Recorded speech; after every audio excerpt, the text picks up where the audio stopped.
wonten ing Universitas PGRI Yogyakarta.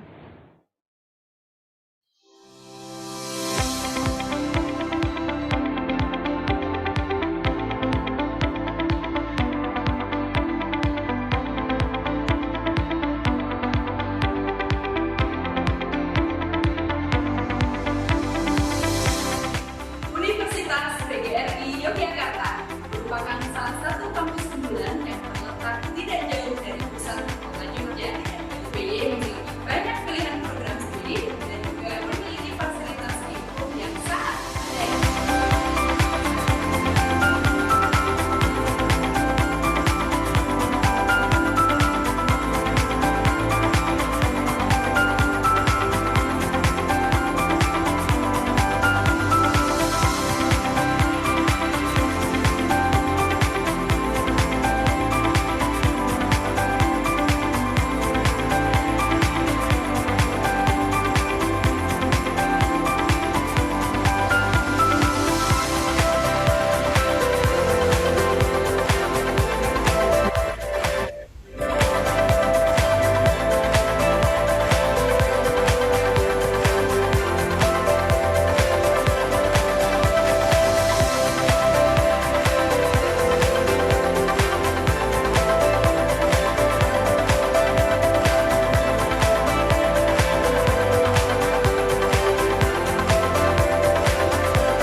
Oh, ini udah ada yang rekod ini.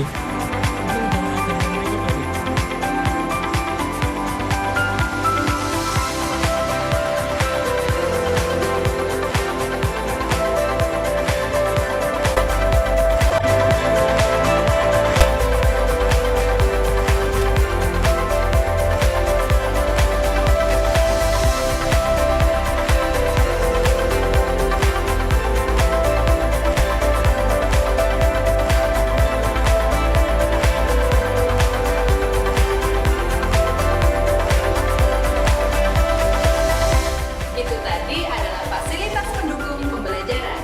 Sekarang kita lanjut ke unit kegiatan mahasiswa.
Sugeng rawuh wonten ing Universitas PGRI Yogyakarta.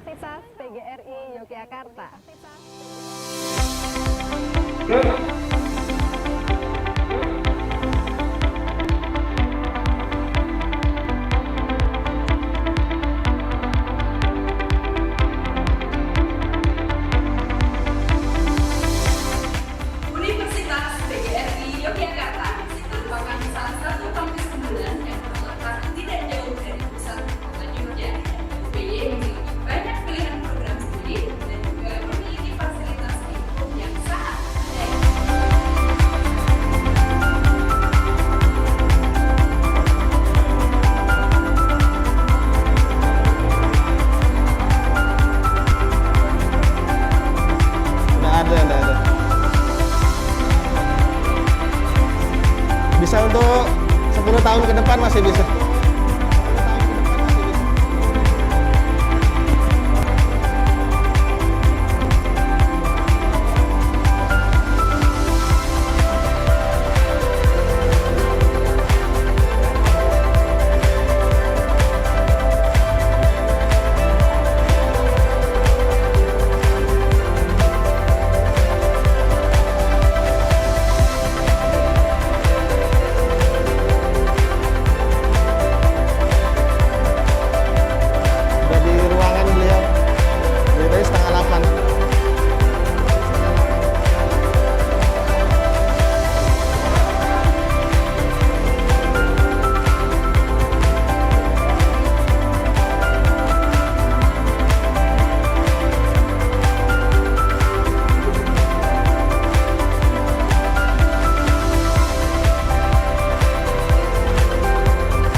Presentasinya Pak Azhari udah ada belum?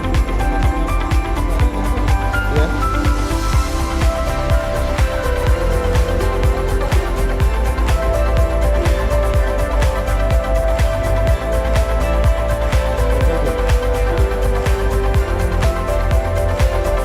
Yang Pak, iya, oke.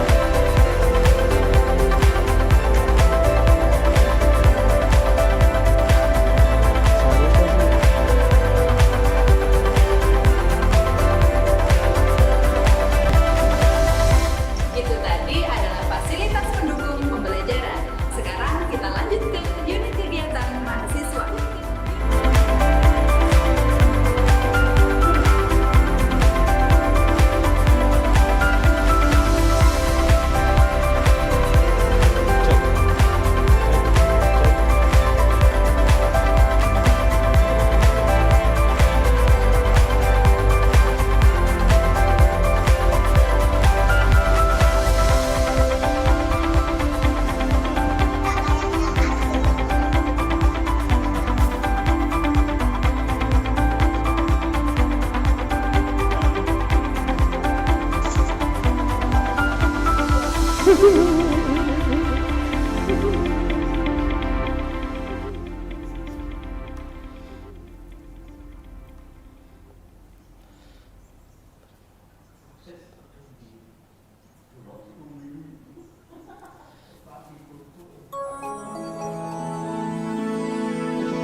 Sugeng rawuh wonten ing Universitas PGRI Yogyakarta.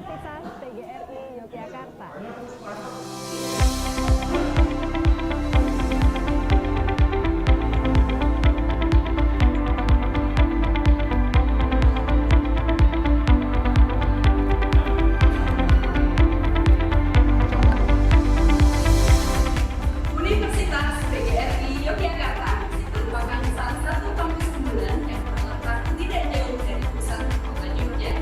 UPY memiliki banyak pilihan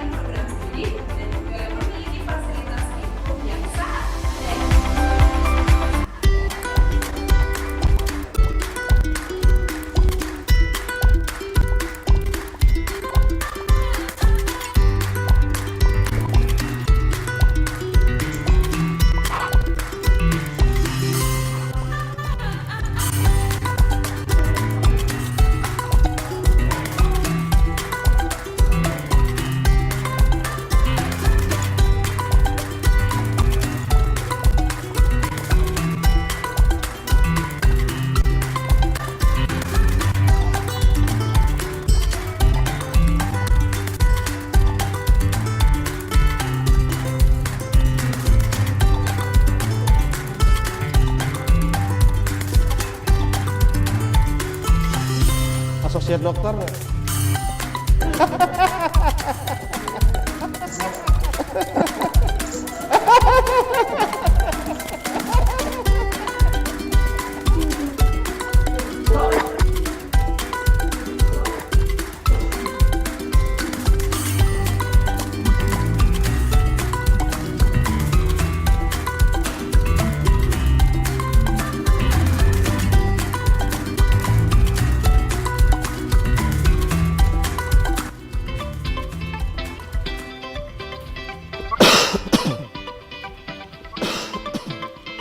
Sekarang perangkat apa bu? Yes.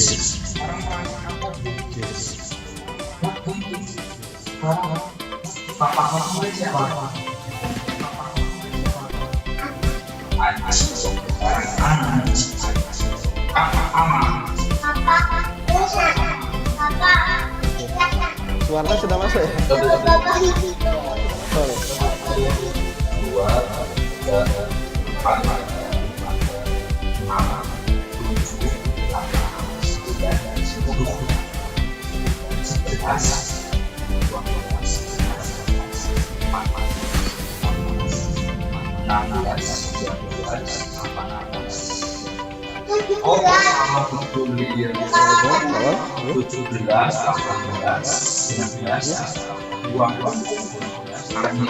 Udah apa? Mau. Ini sampaikan aja dari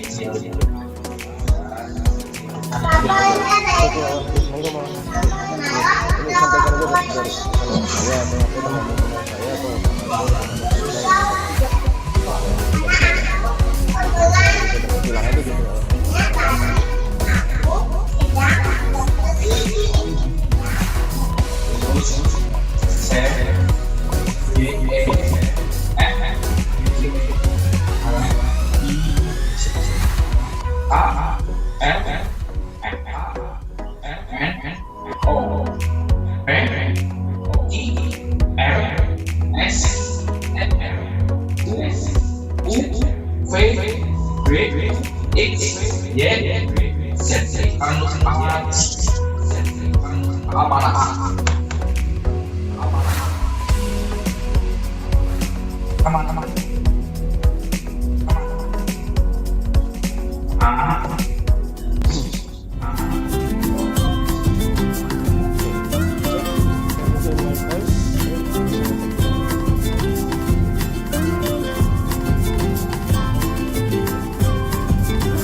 Universitas PGRI Yogyakarta.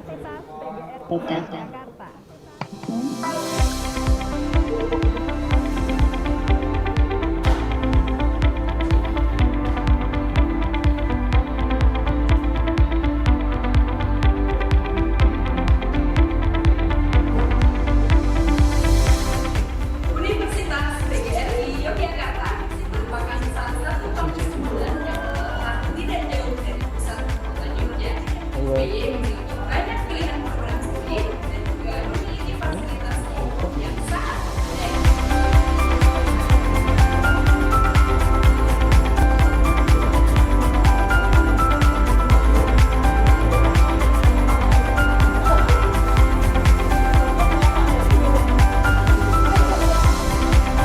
Harusnya apa?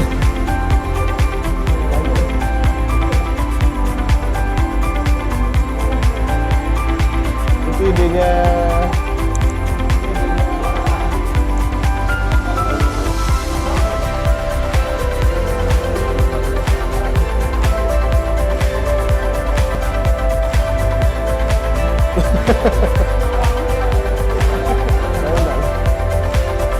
Bebas.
Itu tadi adalah fasilitas pendukung pembelajaran.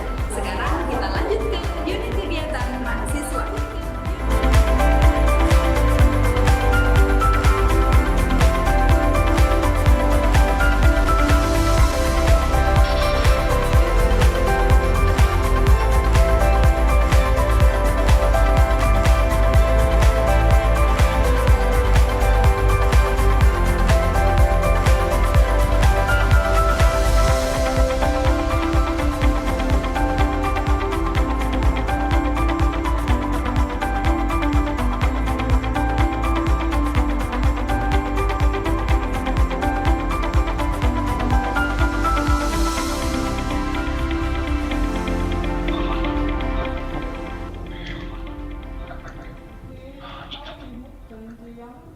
Saya po?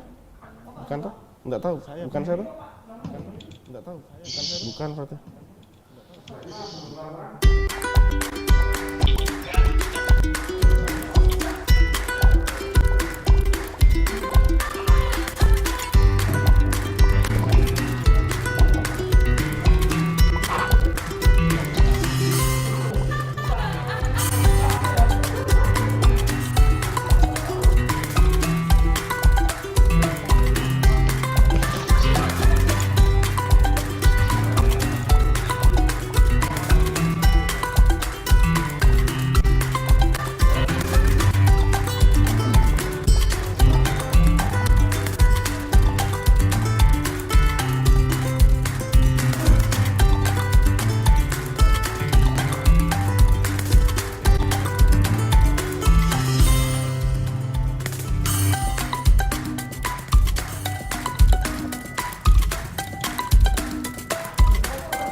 Ekonomis pasangan.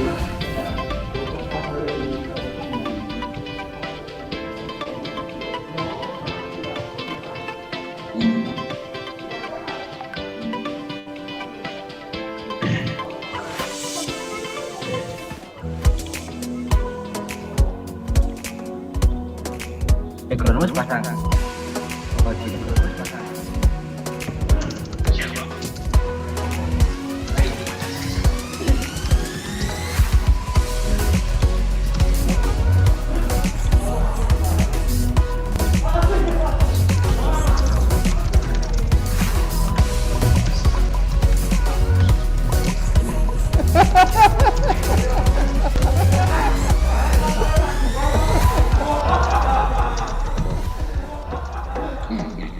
Two taps up, thumbs up.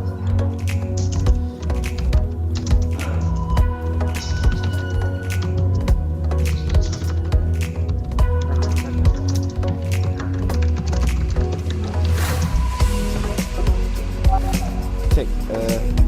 Morning everyone who has joined the virtual conference. We will start the conference at 8:30. So you may take a break for a moment, get breakfast maybe. We still have 14 minutes to go before we start the conference.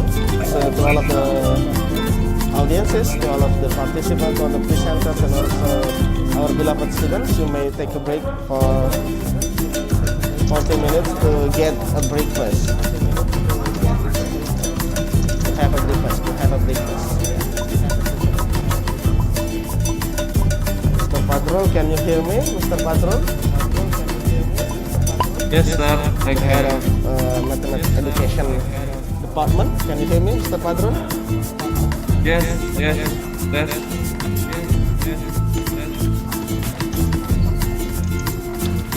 Kurang keras suaranya. Kurang keras suaranya.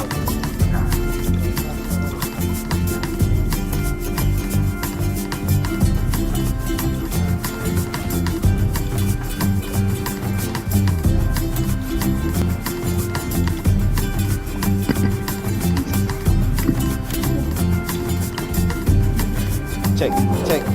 How about now? Can you hear my voice, Mr. O? Mr. Padrol?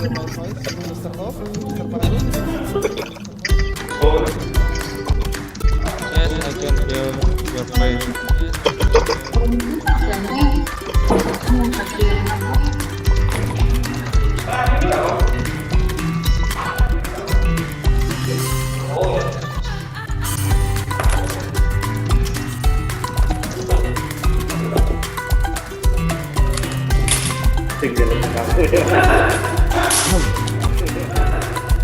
Ayo tak keluarkan.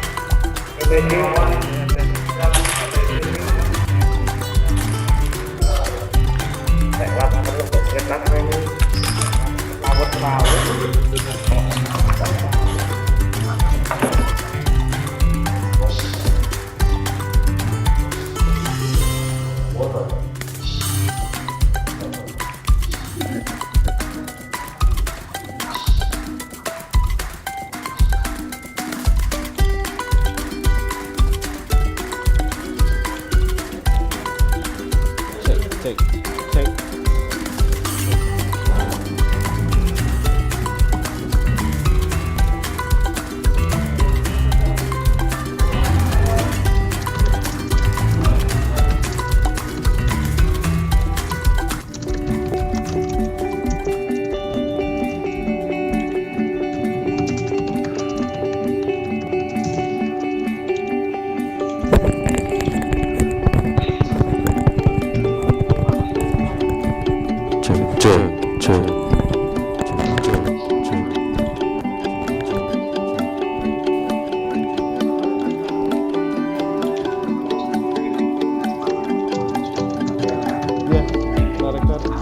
Good morning.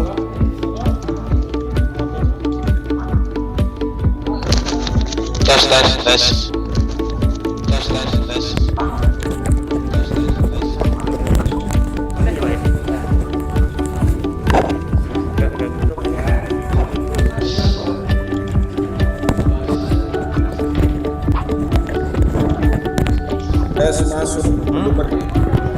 Sudah? Oke dah? Tak tembak itu. Kalau nggak ditembak itu nanti anu. Wonten ing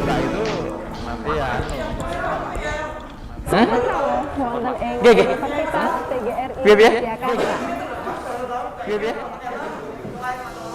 Nah, itu alasannya apa? Telat itu menolak.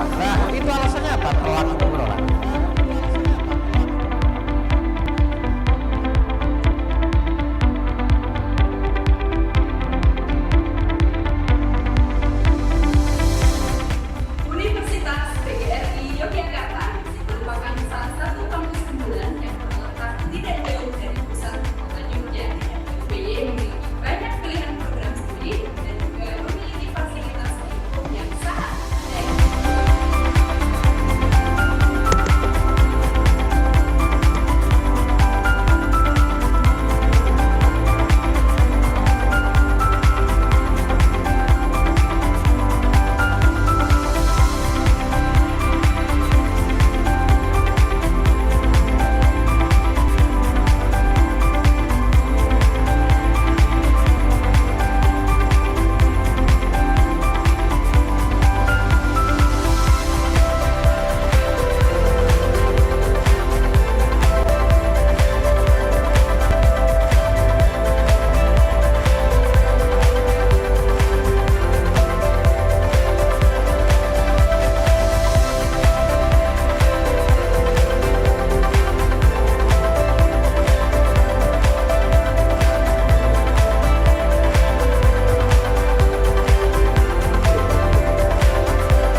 Very good. Okay. Sebentar, sini cek dulu. Pas nggak suaranya? Sini cek dulu. Dengar suaranya. Clear. Okay. Alright. Bismillahirrahmanirrahim. Assalamualaikum warahmatullahi wabarakatuh. Waalaikumsalam warahmatullahi wabarakatuh. Alhamdulillahirabbil alamin wal aqibatu lil muttaqin wala udwana illa 'alal zalimin. Asyhadu an la ilaha illallah wahdahu la syarika lah wa asyhadu anna Muhammadan abduhu wa rasuluh la nabiyya ba'da amma ba'du. Good morning and best wishes to all of us. Praise to God the Almighty, offer the blessing and graces so we can gather in this conference virtually. I am Juang Kurniawan as your Master of Ceremony on this conference. Previously, I deliver my warm regard to our keynote speakers, the distinguished Professor Dewi Lisnur Setiawati, Universitas Negeri Semarang, Indonesia. Associate Professor Dr. Russell Sheffield from Curtin University, Australia. Associate Professor Dr. Dekeng Setia Budiarto, Universitas PGRI Yogyakarta, Indonesia. And also Prof. Chang Taeseng from National Donghua University, Taiwan. Associate Professor Dr. Samaneh Salgaldi, University of Quebec at Trois Rivières, Canada. And Associate Professor Dr. Azhari from Sultan Idris, Malaysia. And we also have Professor Wan Aldi, but because of health condition, he cannot join with us this morning or in this conference. So, and also send my warm regard to the Honorable presenters or the authors of this conference, the Honorable Head of the Foundation of Universitas PGRI Yogyakarta, the Honorable Rector and Staff of Universitas PGRI Yogyakarta, the respectable organizer, and also beloved students and audiences. Welcome to the third UPY International Conference on Applied Science and Education 2021. Ladies and gentlemen, before we go to the main agenda of this conference, please let me read out the rundown of this event. The first is opening, the second is a remark from the chairperson of the organizer and also from the president of Universitas PGRI Yogyakarta. And then we are going to the third agenda is plenary session, and then we go to parallel session. So, the first agenda of this conference, everyone, we go to the opening. Please, to all of us, before we go to the main session of this conference, I allow you to pray based on your own or individual belief. Pray, do. Bismillahirrahmanirrahim.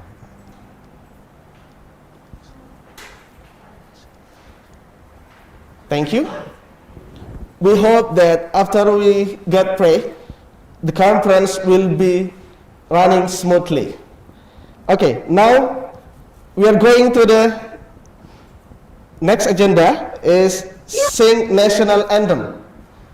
So to all of the participants, to all of the keynote speakers, please sit down properly while we are singing the national anthem of Indonesia.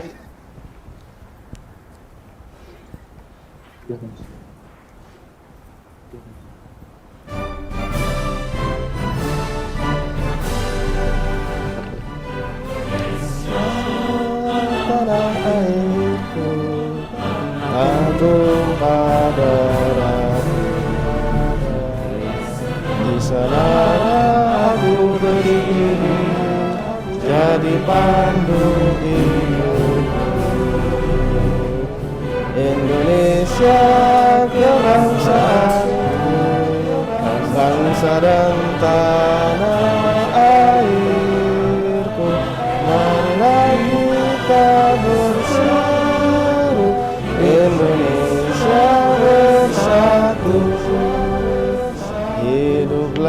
tanahku, hiduplah negeriku, bangsaku, rakyatku semuanya. Bangunlah jiwanya, bangunlah badannya untuk Indonesia Raya. Indonesia Raya, merdeka, merdeka, tanahku, negeriku yang kucinta. Indonesia Raya, merdeka, merdeka, hiduplah Indonesia Raya. Indonesia Raya, merdeka, merdeka, tanahku, negeriku yang kucinta. Indonesia Raya, merdeka, merdeka, hiduplah Indonesia Raya.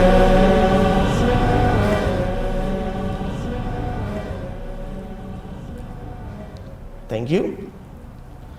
Now we're going to the second agenda. Remarks from the chairperson of the organizer, Ibu Marti Widya MT.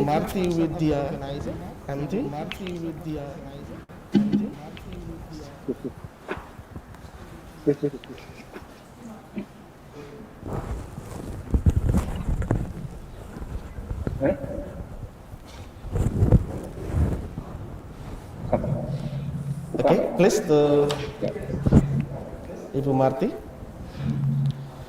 We have the recording of a remark from Ibu Marti. From Universitas PGRI Yogyakarta.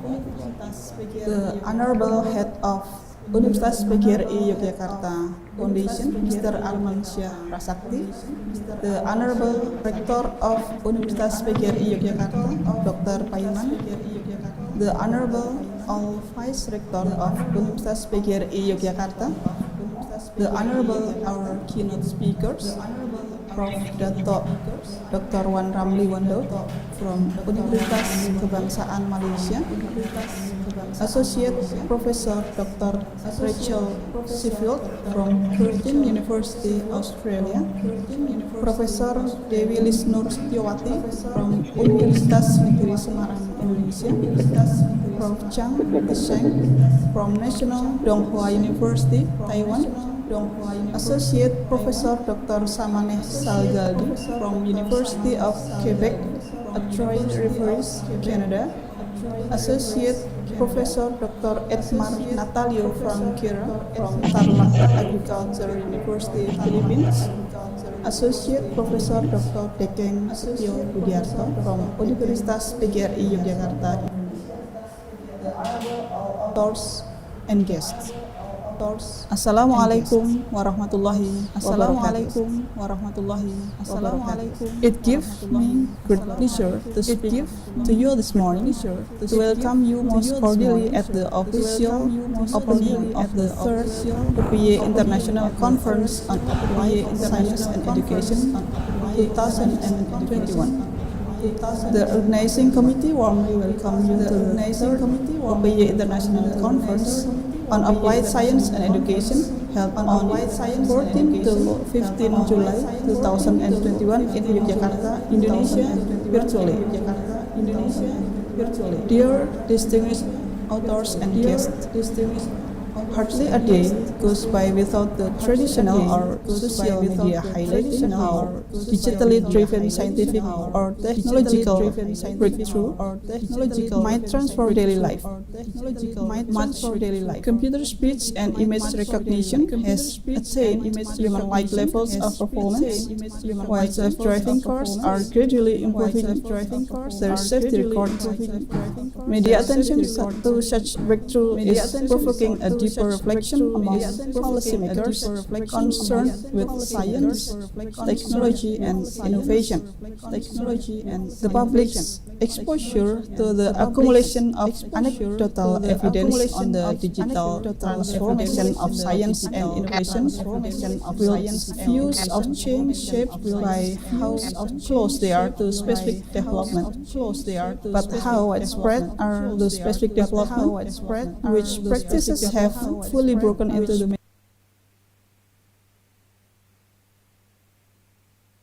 small communities at the leading small communities at two different facets of digitalization, complement or offset each other, debate excessively focused on practices that are no longer at the forefront and are incipient, signal about the direction of change being missed, addressing these questions requires a comprehensive view of how science and innovation are going to the digital revolution.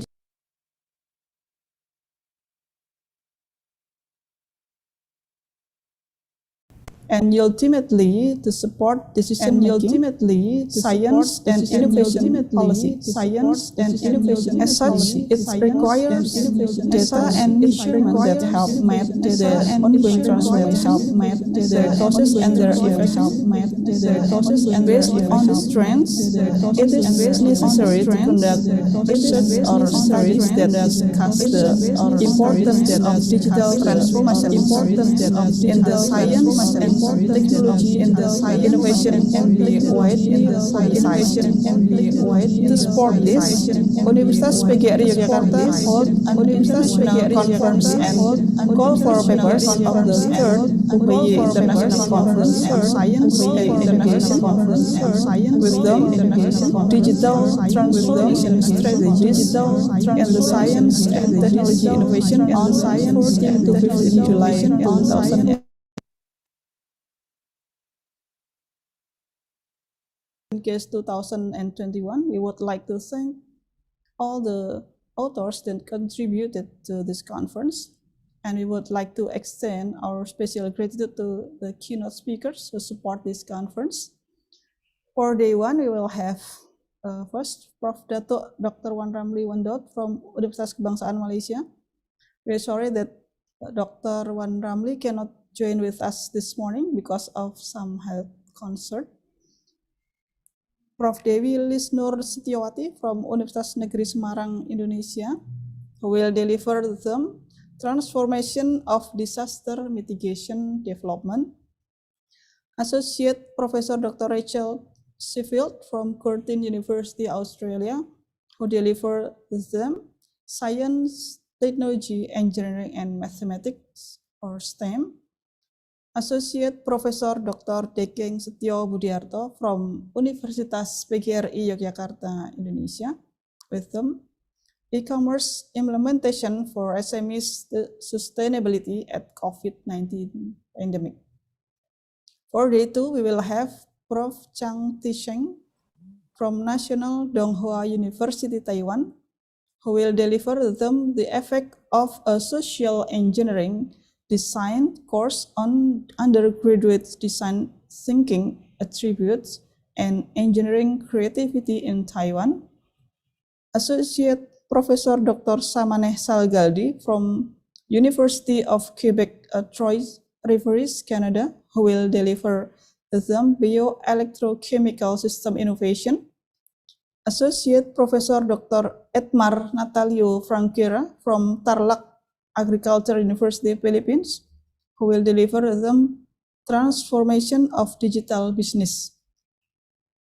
And for your information, that the number of papers that will presented by presenters at this conference are 103 papers, which is divided into days. After the peer review process, the submitted papers were selected on the basis of originality, significance, and clarity for the purpose of the conference. Distinguished visitors, let me express in the name of the organizing committee our most sincere wish that the conference results constitute significant contribution to the knowledge in this up-to-date scientific field. And we will commit ourselves to make this conference more and more professional with fully and enjoyable academic research and discussion platform for authors and attendees. Sincerely, as always, we look forward to your attention and support to the next UPINCASE. Thank you. Assalamualaikum warahmatullahi wabarakatuh. Waalaikumsalam. Waalaikumsalam.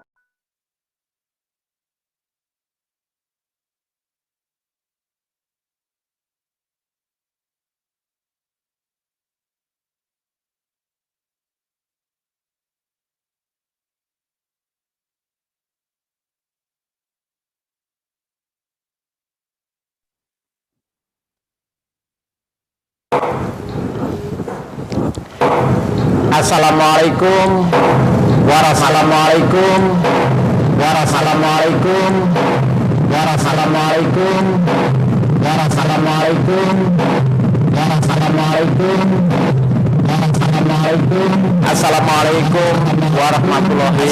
wabarakatuh. Peace be upon all of us. The Excellencies, Keynote Speakers, Prof. Dato Dr. Wan Ramli, Wan Daud, Universitas Kebangsaan Malaysia. We are sorry that Prof. Wan Ramli couldn't join with us this morning because of health concern.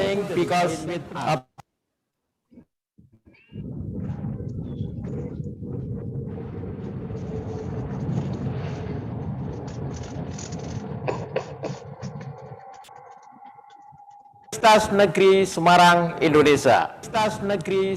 Prof. Chang Teseng, National Donghua University, Taiwan.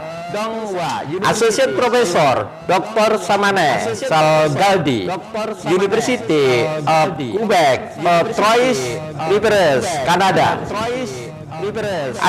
Associate Professor Dr. Muhammad Nur Azhari Asman, University Sultan Idris, Malaysia. Associate Professor Dr. Deken Setio Budiarto, Universitas PGRI Yogyakarta.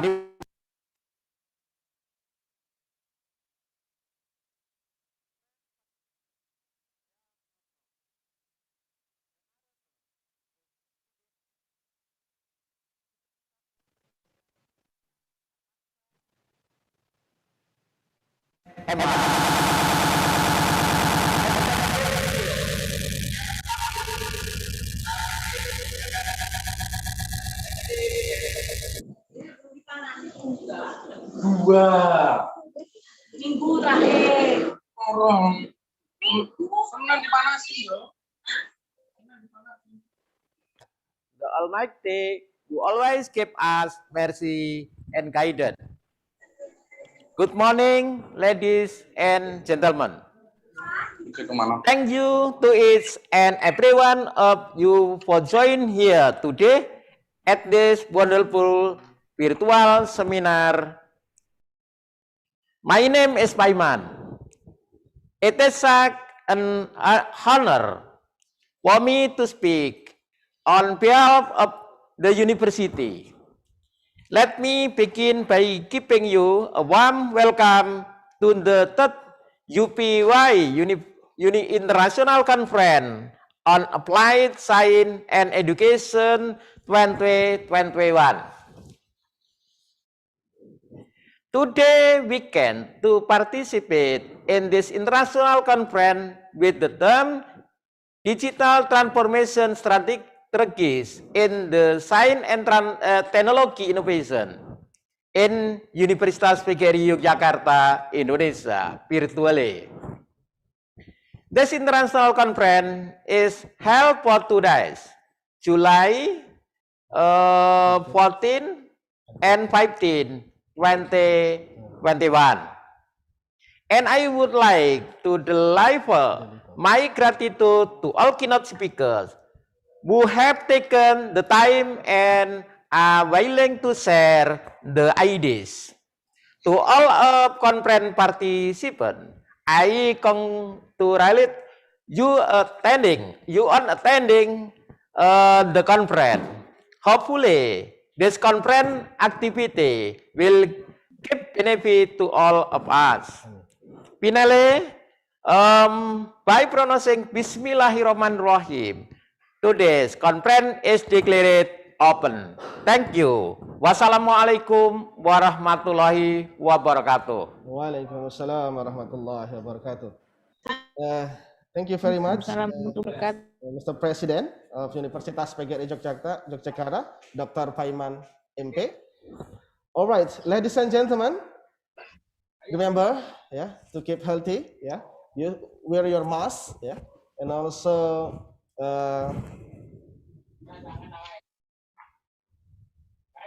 obey, the protocol of healthy, We have 2 remarks from the chairperson of the organizer, and also from the president of Universitas PGRI Yogyakarta, Dr. Paiman MP.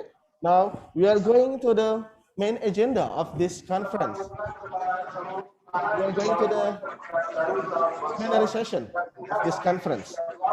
For the first speaker, Professor Dr. Dewi Lisnur Setiawati from Universitas Indonesia. But before we join with Professor, before we do the discussion with Professor Dewi Lisnur, I have some points that I have to tell you to all of the audience here and also the participant. The first is, I would like to ask for your full attention and cooperation for this conference. Second, kindly mute your microphone when you are not speaking to avoid interruption. And then finally, we are open the floor for any comments and question. Please take a look at the question and answer chat box on your screen. If you have any question for the speaker at any point, you just type in that box, and then I will post it to our speakers at the end of the presentation. So let me try to connect with Professor Dr. Dewi Lisnur Setiawati. Can you hear me, Ibu Professor Dr. Dewi Lisnur Setiawati? Yes, I am here. Are you with us right now?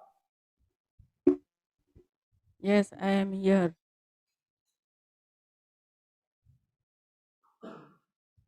Halo. Ibu Dewi? Ya, Assalamualaikum warahmatullahi wabarakatuh. Oke. Waalaikumsalam warahmatullahi wabarakatuh. Okay, Ibu Dewi Lisnur, you have at least 1 hour to present your presentation in this morning. Okay. Time is yours, Ibu, please. By the way, I'm sorry, Ibu. How are you this morning, Ibu? Yes, I'm fine. Say hello Thank to you, you. Ibu. How are you this morning, Ibu Dewi Nur? Yes, I'm fine, Mr. Alhamdulillah, it's great to hear that, Ibu Profesor Dr. Dewi Lisnur Setiawati from Universitas Negeri Semarang, Indonesia. So, Ibu Dewi Lisnur, are you ready for the presentation? Yes. Okay. The slide. Okay. Share screen. Okay, please, Ibu Profesor Dr. Dewi Lisnur Setiawati from Universitas Negeri Semarang, Indonesia. Yes. Assalamualaikum warahmatullahi wabarakatuh. Waalaikumsalam warahmatullahi wabarakatuh. The Honorable Rector, Associate Professor Paiman MP, Vice Rector, all leader at Universitas PGRI Yogyakarta, all invite guests, keynote speakers, and participants of the third UPY International Conference on Applied Science and Education 2021. Good morning. Greetings to all of us and greeting heartily always. Ladies and gentlemen, on this beautiful morning, I was given the opportunity to present the topic with the title Transformation of Disaster Mitigation Development.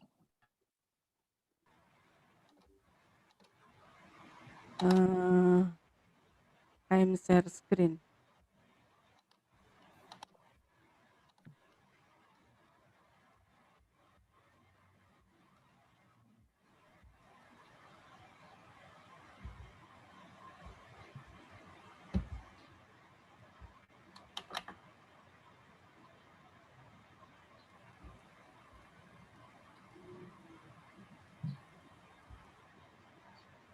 The title of the paper I will present, Technology-Based Disaster Mitigation Transformation for Natural Disaster Risk Reduction.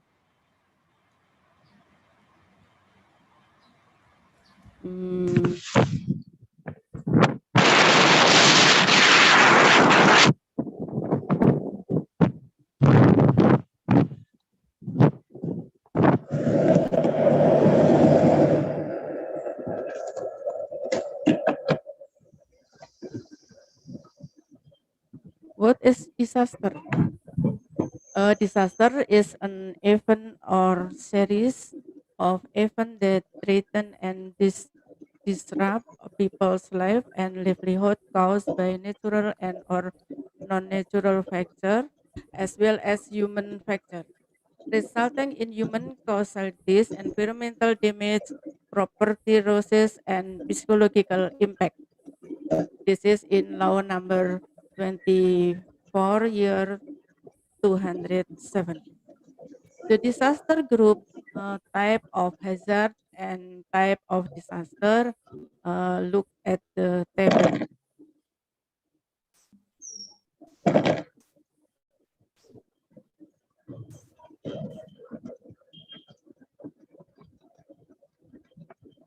In the table, mm,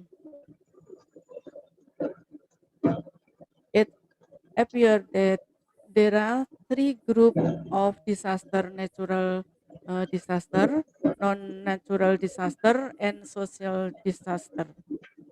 In natural disaster, can cause geohazard and hydroclimatic hazard, which the type of disaster is earthquake, tsunami, volcano, floods, landslide, tropical storm, drought, and forest fire.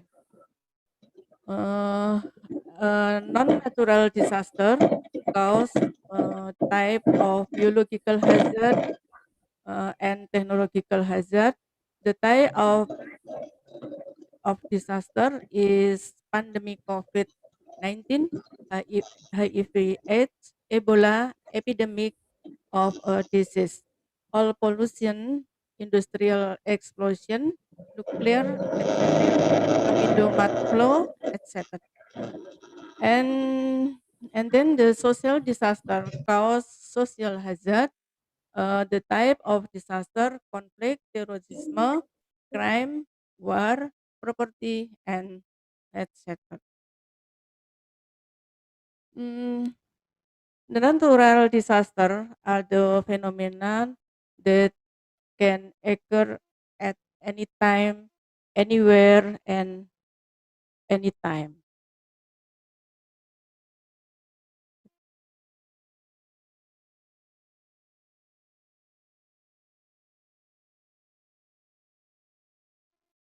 Cause risk of the dangers to human life based on the National Disaster Management Agency or BNPB data through 2020. There are 209,029 natural disaster record in Indonesia. The most frequent disaster are flood, followed by tornadoes, landslide, forest fire, abrasion, drought, earthquake, and volcanic eruption. A disaster become an important thing in Indonesia. In the early days of Jokowi government of the president conferred several steps for handling disaster in Indonesia, starting from the warning of the coming La Nina and anticipation step with BNPB agency as the disaster management agency and BMKG as the agency providing meteorology, climatology, and geophysics.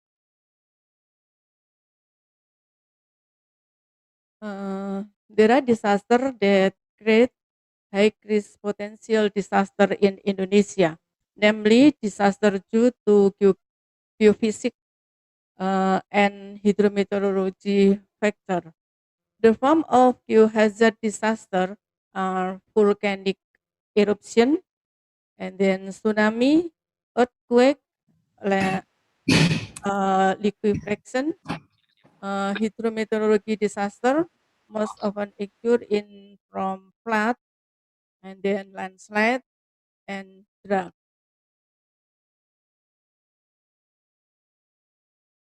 In the map, we can find out the location of the world tectonic plate Indonesian position in the on the ring of fire. In the disaster in the map, and then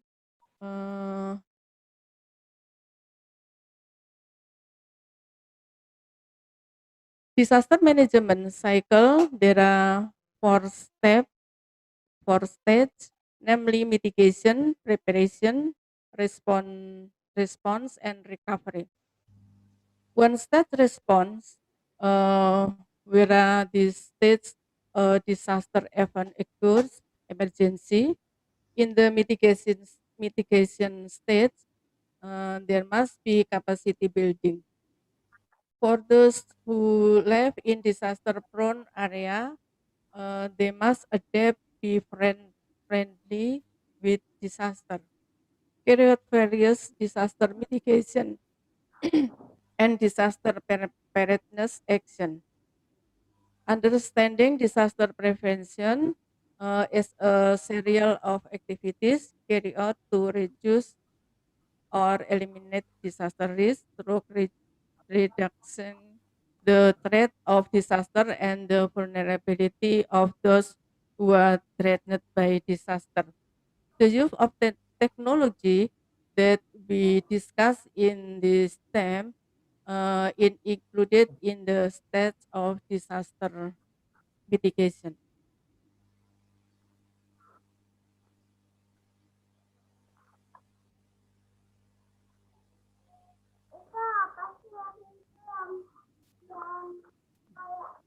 How to survive from biohazard? This can be done with three things, namely, one, mapping the geohazard prone area through certain mapping technique. Usually, our GIS will find the potential hazard. Two, setting up the early warning system. And three, prepare community capacity. Community capacity is very important to always increase knowledge, awareness, and preparedness in dealing with disaster.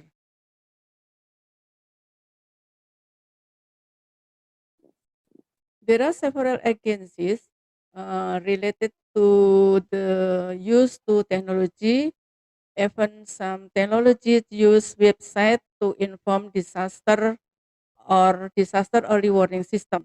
Several agencies work together to build a database for disaster early warning and disaster management. The agency is Geospatial Information Agency, BIG, Center of Volcanology and Geological Hazard Mitigation, PVMBG, Meteorological, Climatological, and Geophysics Agency, BMKG, the National Agency to Disaster Countermeasure, BNPB, Agency for Assessment and Application of Technology, BPPT, and Indonesian Institute of Sciences. This is LIPI. The latest technology in the geohazard mapping, one, map source using high resolution remote sensing and DEMNAS or digital elevation map national. Two, mapping technique developing web GIS or web mobile GIS. Three, remote sensing satellite or UAV user drone. This is an example of a web mobile and data source web GIS from BNPB known as INASAFE. INASAFE, an internet-based portal application to identify the potential of the disaster as shown in the picture above in inundation modeling in Jakarta.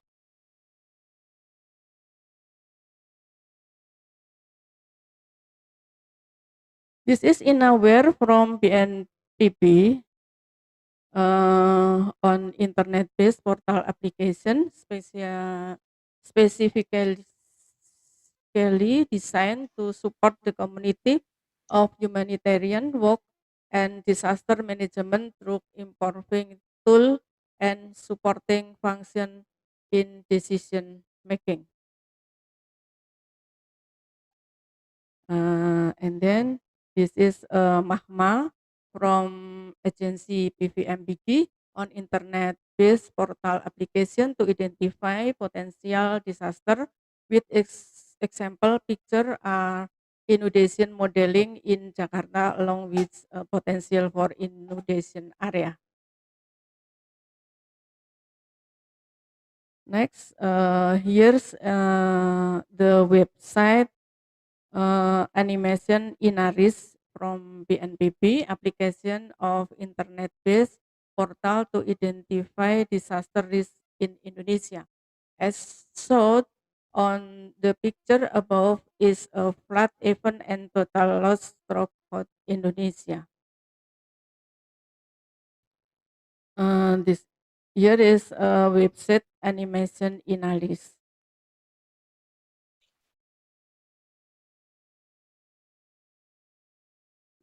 This is disaster monitoring and rescue.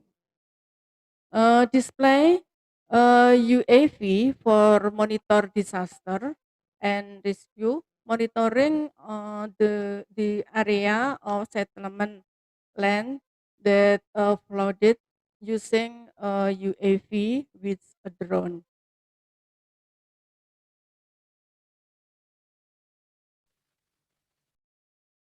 Establishing an early warning system from 5 agencies from LIPI, BMKG, Telkomsel, BNPB. In LIPI, geohazard early warning system, BMKG, weather extreme, flood, earthquake, tsunami, and the Telkomsel itu transferring information to the society by telecommunication tool.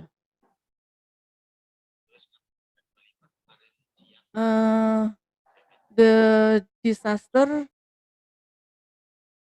early warning system integrated SMS warning using handphone in collaboration with BNPB and Telkomsel. This is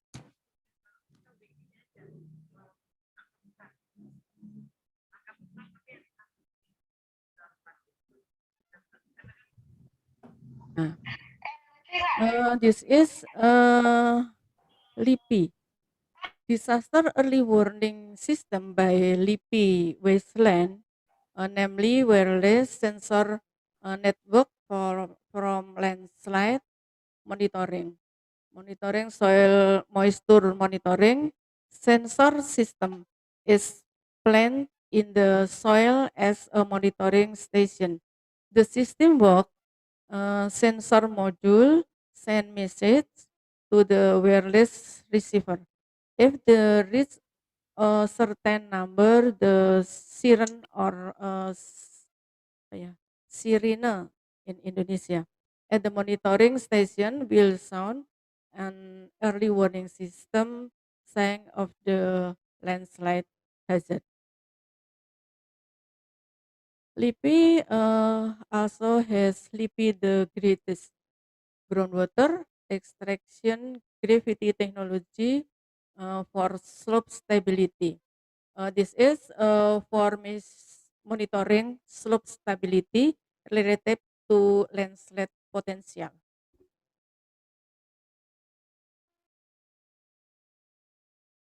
This is a image impact of tsunami. Inatius technology can monitor and provide early warning.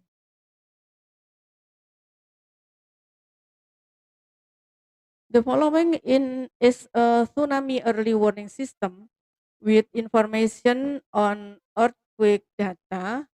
Tsunami early warning will appear based on information technology 4.0. This system utilities artificial intelligence big data and the Internet of Things, which is able to determine whether an earthquake has the potential to be a tsunami or not with 4 minutes.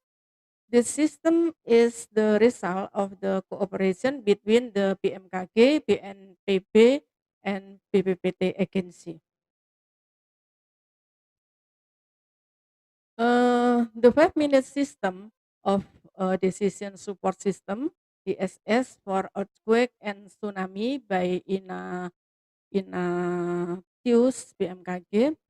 In first minute, this is a situation, continued observation, and then decision, and in 4 minute 4 minute apparent product information sent to the area. This is equipment for earthquake and tsunami observation. Earthquake monitor by seismograph networking, and tsunami monitoring from GPS system, and then waste ballot system and TED gauge system.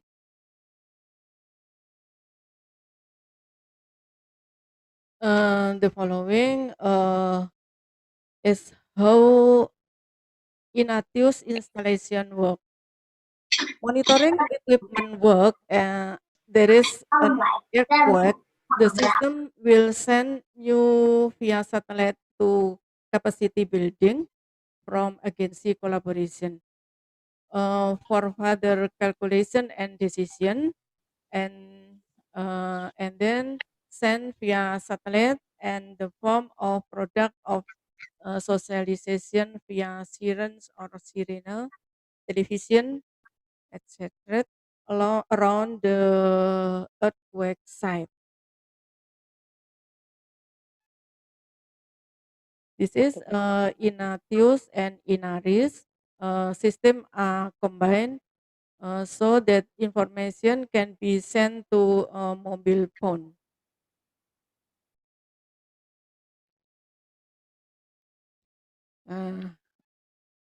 The observation of the volcano eruption monitoring system in Indonesia can be observed, carried out from a distance using volcanic eruption monitoring equipment. This is a form of monitoring volcanic eruption activities, monitoring gas, hydrology, geophysical measurement, and then monitoring ground deformation, and seismic, monitoring seismic.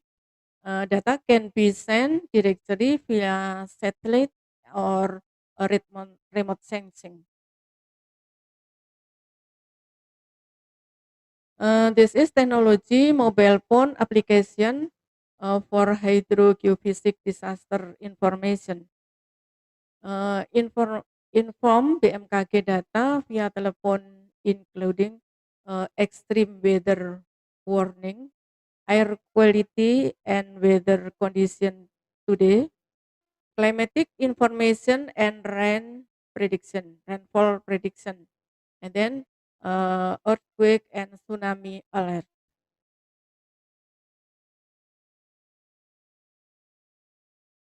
The following is data sharing through INAGIOS portal.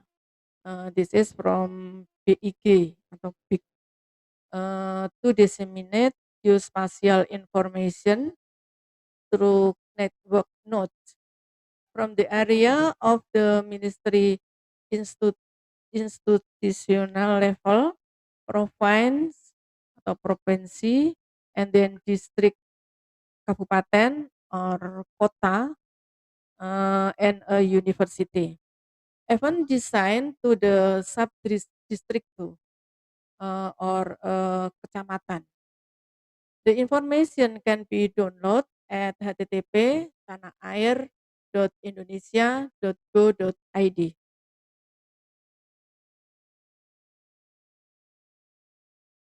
In a geoportal system, work with satellite.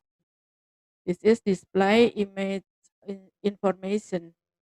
If we are familiar with Google Map on cell phone, ya, that's the picture. However, more detailed geospatial data information will be provided here.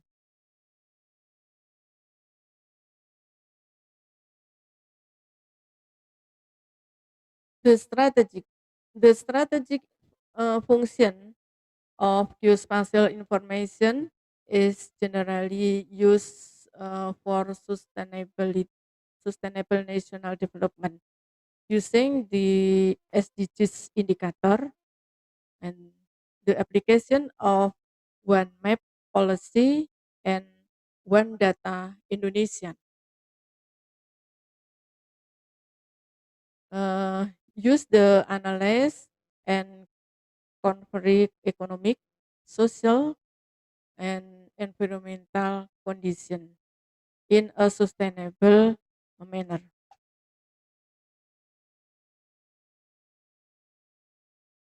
BIG, BIG agency also inform disaster data through map called Natural Disaster Vulnerability Indonesia is used for disaster risk reduction management.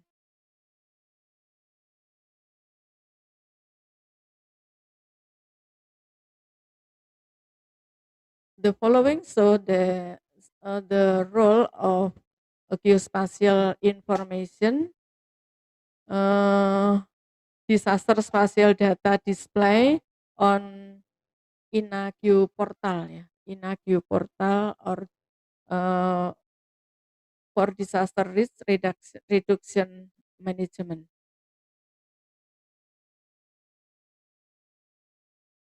Ladies and gentlemen, next we will discuss about technology for disaster risk reduction. The role of technology, spatial planning, and community in creating a disaster resilient community. Can create disaster resilient society. Resilience is ability to quickly get up and get back to activities. Using the resilient formula, the formula is function of hazard, exposure, vulnerability, human ability, recovery time. The role of community. The role of community is important in vulnerability, human activity, and recovery time. And then spatial data is required for exposure, vulnerability, and human activity. Well, the role of technology. The technology include in indicator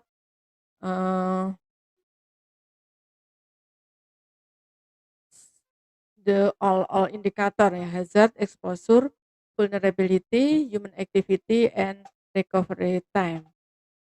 So technology plays an very important role in disaster risk reduction effort.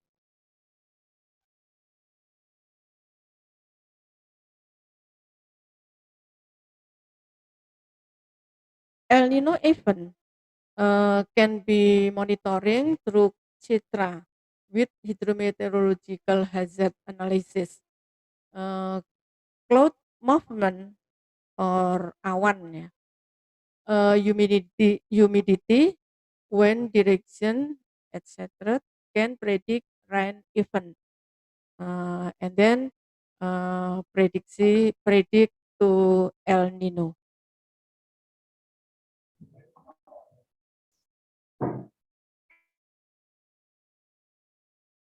This is extreme rainfall in Bengawan Solo Hulu watershed for flood prediction.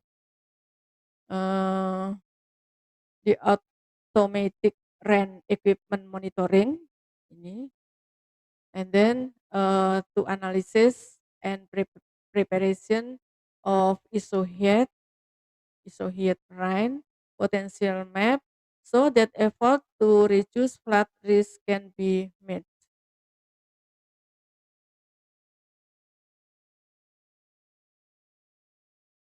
This is a landslide event analysis. Monitoring landslide disaster early warning system with rain data and soil moisture data, a potential map of landslide prone area can be made. The effort to reduce the risk of landslide can be made. A cause of landslide is rain extreme and lithological condition, rock and soil.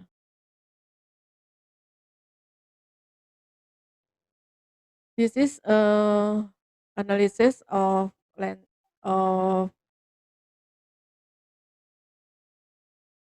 some of the early warning system equipment for flood prediction in the city of Jakarta.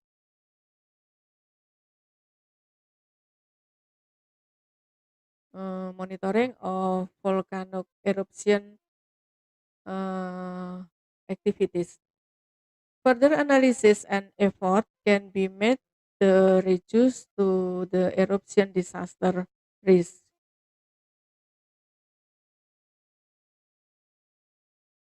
This is a technology for fire disaster early warning and to monitoring system.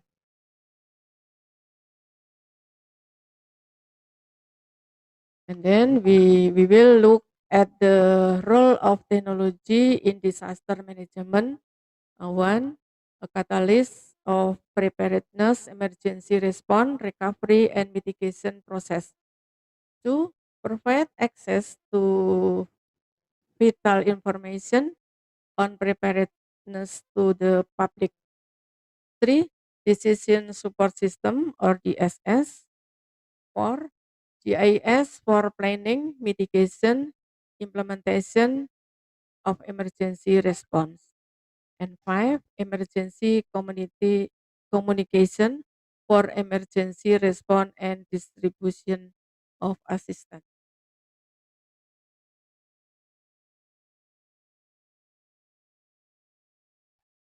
That's all I can say on this forum. Sorry if there are mistakes, and thank you for your attention. Wassalamualaikum warahmatullahi wabarakatuh. Waalaikumsalam. Waalaikumsalam.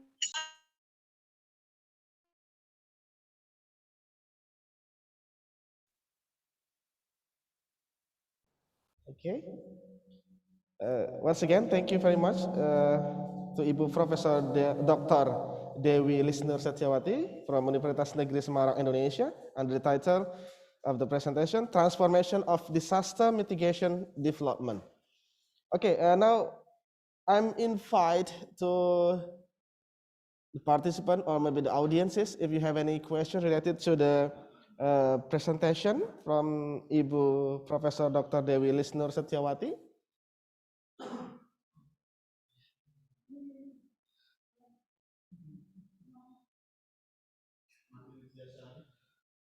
Okay, Ibu Marty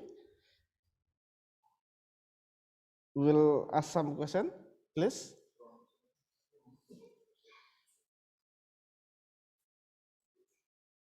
Okay, sorry. All right. In the chat box, yeah. Let me read it. Wait. It's a bit loading, yeah. Mas Ari, can you show me the the text in the chat box, because in my phone it's not okay. All right, Ibu Profesor Dr. Dewi Lisnur Setiawati, we have some question here from Ibu Marti as the chairperson of the committee. The first question is, there are many issues regarding to the potential for an 8.7 magnitude earthquake and a 29-meter tsunami on the south coast of East Java. Is this some kind of prediction or what? And the second is there any technology that can predict earthquakes quickly and accurately? Okay, Ibu Professor, we're going to the first question. There are many issues regarding to the potential for an 8.7 magnitude earthquake, Ibu Professor, Ibu Dewi. Can you tell us or can you explain about it? The first question, Ibu. Okay. Thank you, Mr. Kurniawan. I want to answer with Indonesian language, yes. Okay, Ibu.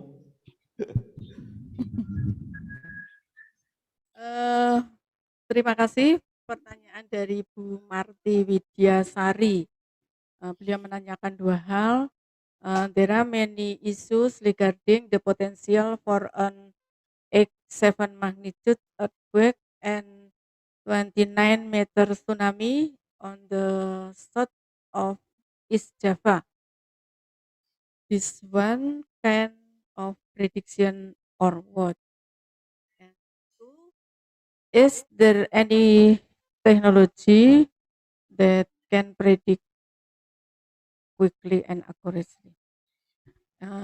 Dari pertanyaan kedua dulu yang mudah ini. Oke, Ibu. Terima kasih. Silakan, Dari Ibu. pertanyaan kedua ditanyakan tentang prediksi yang cepat dan akurat. The gitu. technology, Ibu. Yes. Is there any Teknologinya. technology that can predict? Berbagai alat telah dipasang di pantai selatan Pulau Jawa. Tadi sudah disampaikan juga, Pbl namanya. Nah, di situ dipasang beberapa titik gitu, banyak titik gitu ya. Tapi problemnya adalah pada pemeliharaan. Jadi kadang-kadang alatnya itu tidak termonitor atau terpelihara dengan baik gitu. Itu problem yang utama gitu ya. Tetapi pada dasarnya dari alat-alat itu kalau ada gempa, earthquake, itu kemudian alat itu akan merekam, kemudian akan menyampaikan melalui sensor, akan disampaikan ke agensi, ke lembaga namanya BPPT. Kemudian dari situ transfernya itu melalui sensor dan melalui satelit gitu. Namanya sensor kan kadang-kadang akurat, kadang-kadang enggak gitu ya. Dan juga transfernya ini juga baik atau tidak, cepat atau enggaknya gitu. Itu banyak hal gitu yang mempengaruhi. Yang jelas informasi gempa itu bisa didapatkan oleh instansi, kemudian dari instansi itu segera disampaikan ke masyarakat. Perkara akurasinya itu sudah melalui perhitungan-perhitungan ahlinya mereka ya, dari BPPT sama dari BNPB, kemudian melalui proses yang itu sudah melalui sistem, itu bisa disampaikan ke masyarakat. Masalah akurasi, prediksi, namanya prediksi mesti akan ada kekurangannya. Kemudian pertanyaan yang pertama terkait dengan magnitude 8,7 dengan berapa itu 29 meter tsunami ya. Itu bisa juga terjadi di Pulau Jawa gitu ya. 8,7 magnitude atau skala Richter itu sangat besar gitu ya. Yang biasanya itu kita ada gempa 6 skala Richter aja itu sudah porak-poranda gitu. 7 itu juga sudah semakin banyak kerusakan, apalagi kalau 8,7 ya. Nah itu. Nah untuk meter tingginya itu bisa diprediksi dari letak pusat gempanya gitu. Jadi pusat gempanya di mana, kemudian satu sistem perhitungan itu bisa memantau itu bergeraknya dia nanti akan ke tengah itu sejauh berapa gitu, sehingga air laut itu akan tertarik ke tengah. Jadi pantainya itu enggak ada air gitu. Jadi airnya ketarik ke tengah sana, tapi dalam hitungan sekian menit nanti akan berbalik arahnya itu. Dan itu bisa diprediksi dengan ketinggian dan kecepatan tadi itu berapa jaraknya, kemudian kecepatannya berapa, sampai nanti kembali lagi sampai ke pantai itu bisa diprediksi. Kalau ini kan diprediksi sampai 29 meter. Nah, itu kemungkinan juga bisa terjadi seperti itu. Waktu kejadian di Aceh itu juga 7 lebih ya skala Richternya ya. Nah, itu bisa mencapai 17 meter ketinggiannya, bahkan ada yang lebih gitu. Nah, itu satu prediksi yang bisa terjadi, bisa dilakukan sebelumnya gitu, sebelum kejadian itu bisa diprediksi. Setelah kejadian pun bisa dianalisis lebih detail lagi tentang akurasinya gitu, kebenarannya seperti apa.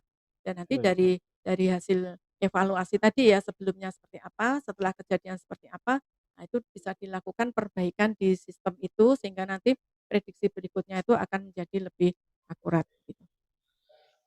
Saya kira itu untuk Oke, Ibu. di Oke.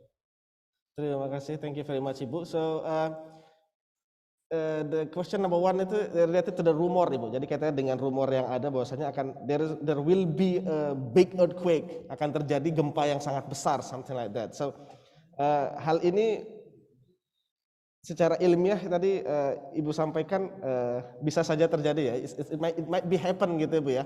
But we cannot predict the time, something like that Bu ya. Jadi untuk waktunya kita tidak bisa memprediksi seperti itu ya Bu. prediksi tepatnya, namanya prediksi kan mesti ada kesalahan gitu ya, itu. Tapi yang kejadian itu dari waktu ke waktu sampai yang sekarang ini gerakan lempeng tektonik itu semakin bergeraknya semakin cepat gitu. Jadi kemungkinan akan terjadi gempa yang besar itu bisa terjadi gitu. Dan ini hasil dari angka ini itu berasal dari pemantauan sensor yang sudah ditanam di pantai selatan Jawa. Baik, thank you very much Ibu Profesor Dr. Dewi Lisna Sutyawati. I have also a question Ibu. Based on your title in your presentation before, Transformation of Disaster Mitigation Development, the transformation here you mean is the utilize of a smartphone, something like that, Ibu?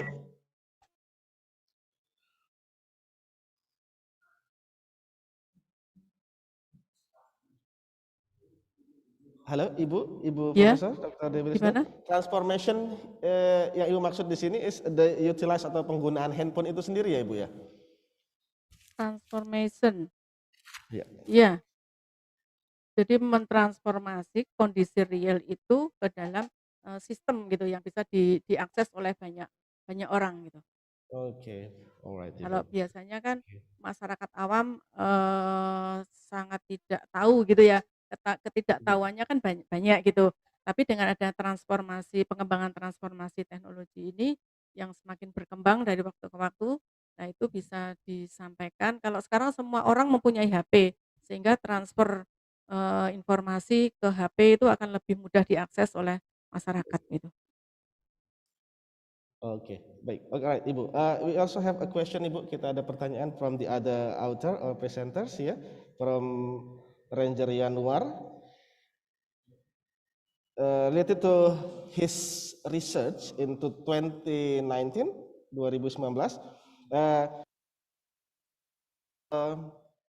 society or the people related to the mitigation, disaster mitigation, Ibu.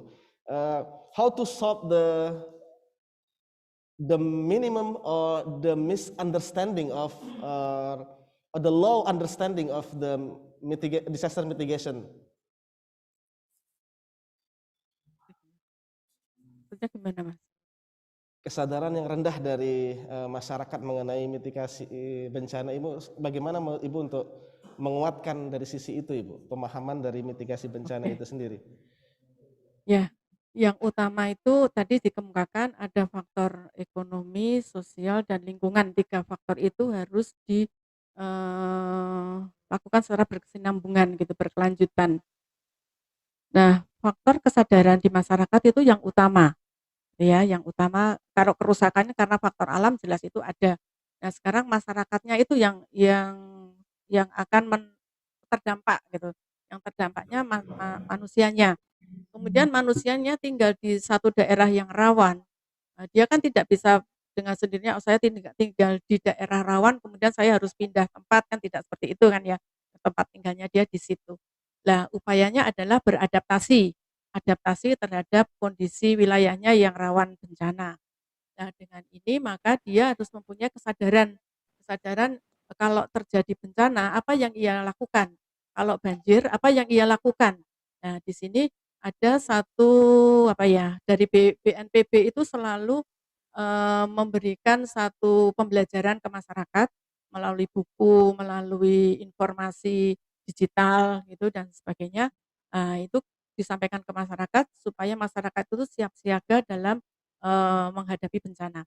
Ada wilayah-wilayah rawan bencana, wilayah-wilayah tertentu, BPBD juga secara intens gitu melakukan pendampingan gitu, melakukan pendampingan ke desa tanggap bencana tadi itu, desa-desa rawan bencana itu mana.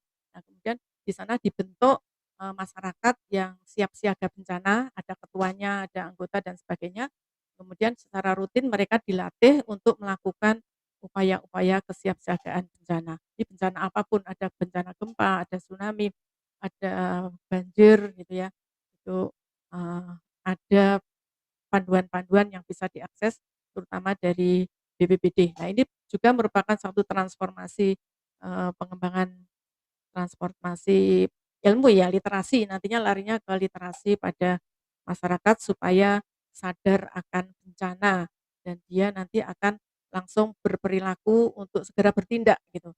Jadi kalau ada bencana tidak nanti saja menunggu gitu, tidak seperti itu, tapi dia harus siap siaga segera untuk melakukan perlindungan. Semacam itu. Alright, Ibu. Thank you very much, Ibu Professor Dr. Dewi Lisnur Setiawati. It's very clear explanation from you. Okay, I hope that Ibu Marti, are you satisfied with the answer? I hope that you're satisfied with that answer, yeah. And also Ranger Yanuar Bagas Arwansyah, I hope that explanation from Ibu Professor Dr. Dewi Lisnur Setiawati is answer your question. Okay. Is there any question to Ibu Professor Dr. Dewi Lisnur Setiawati? Maybe we have one more if there's a question to Ibu Profesor Dr. Dewi Lisnur Setiawati from Universitas Negeri Semarang, Indonesia.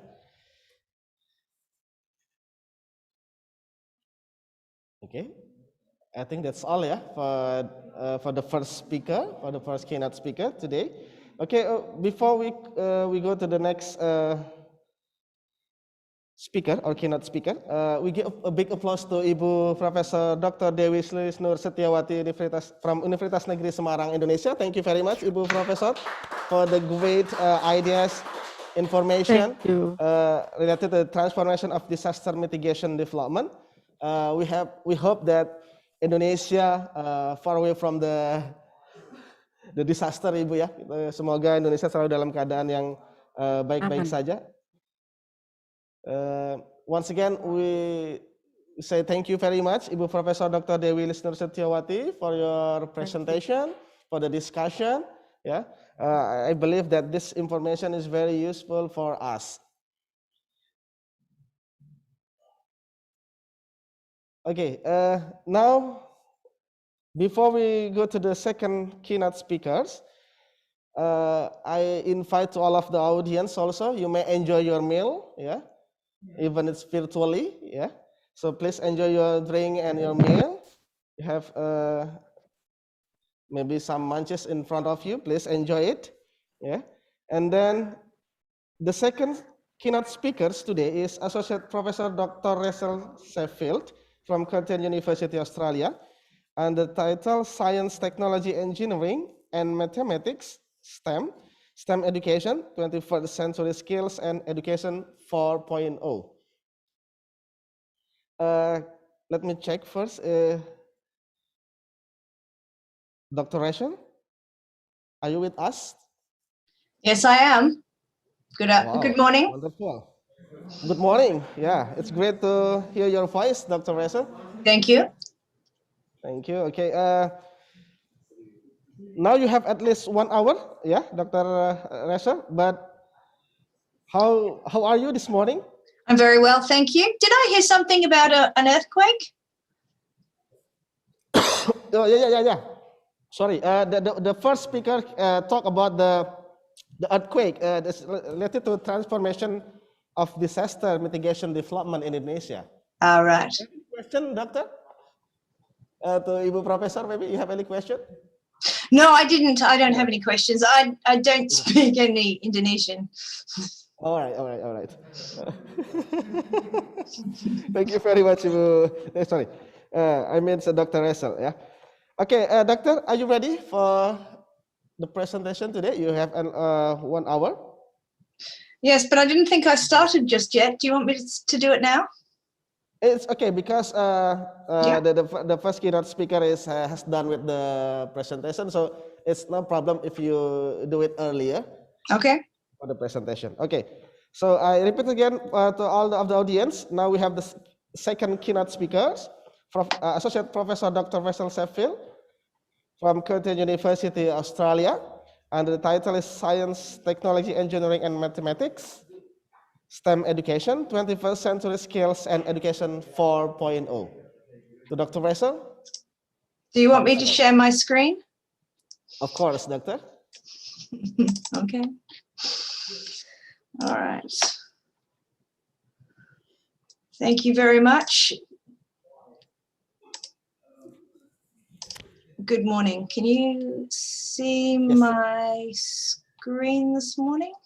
Still loading? Okay, yes, we can read it. We can see it. Okay, that's good. Good morning. Gosh, hold on, just one moment.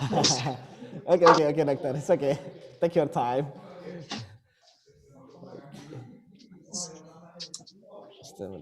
Thank you very much. I'm very, very excited and pleased to be here today. I'm not sure if I am going to take the full hour, but I would be very interested in the questions that you bring to this because it's certainly a very interesting area.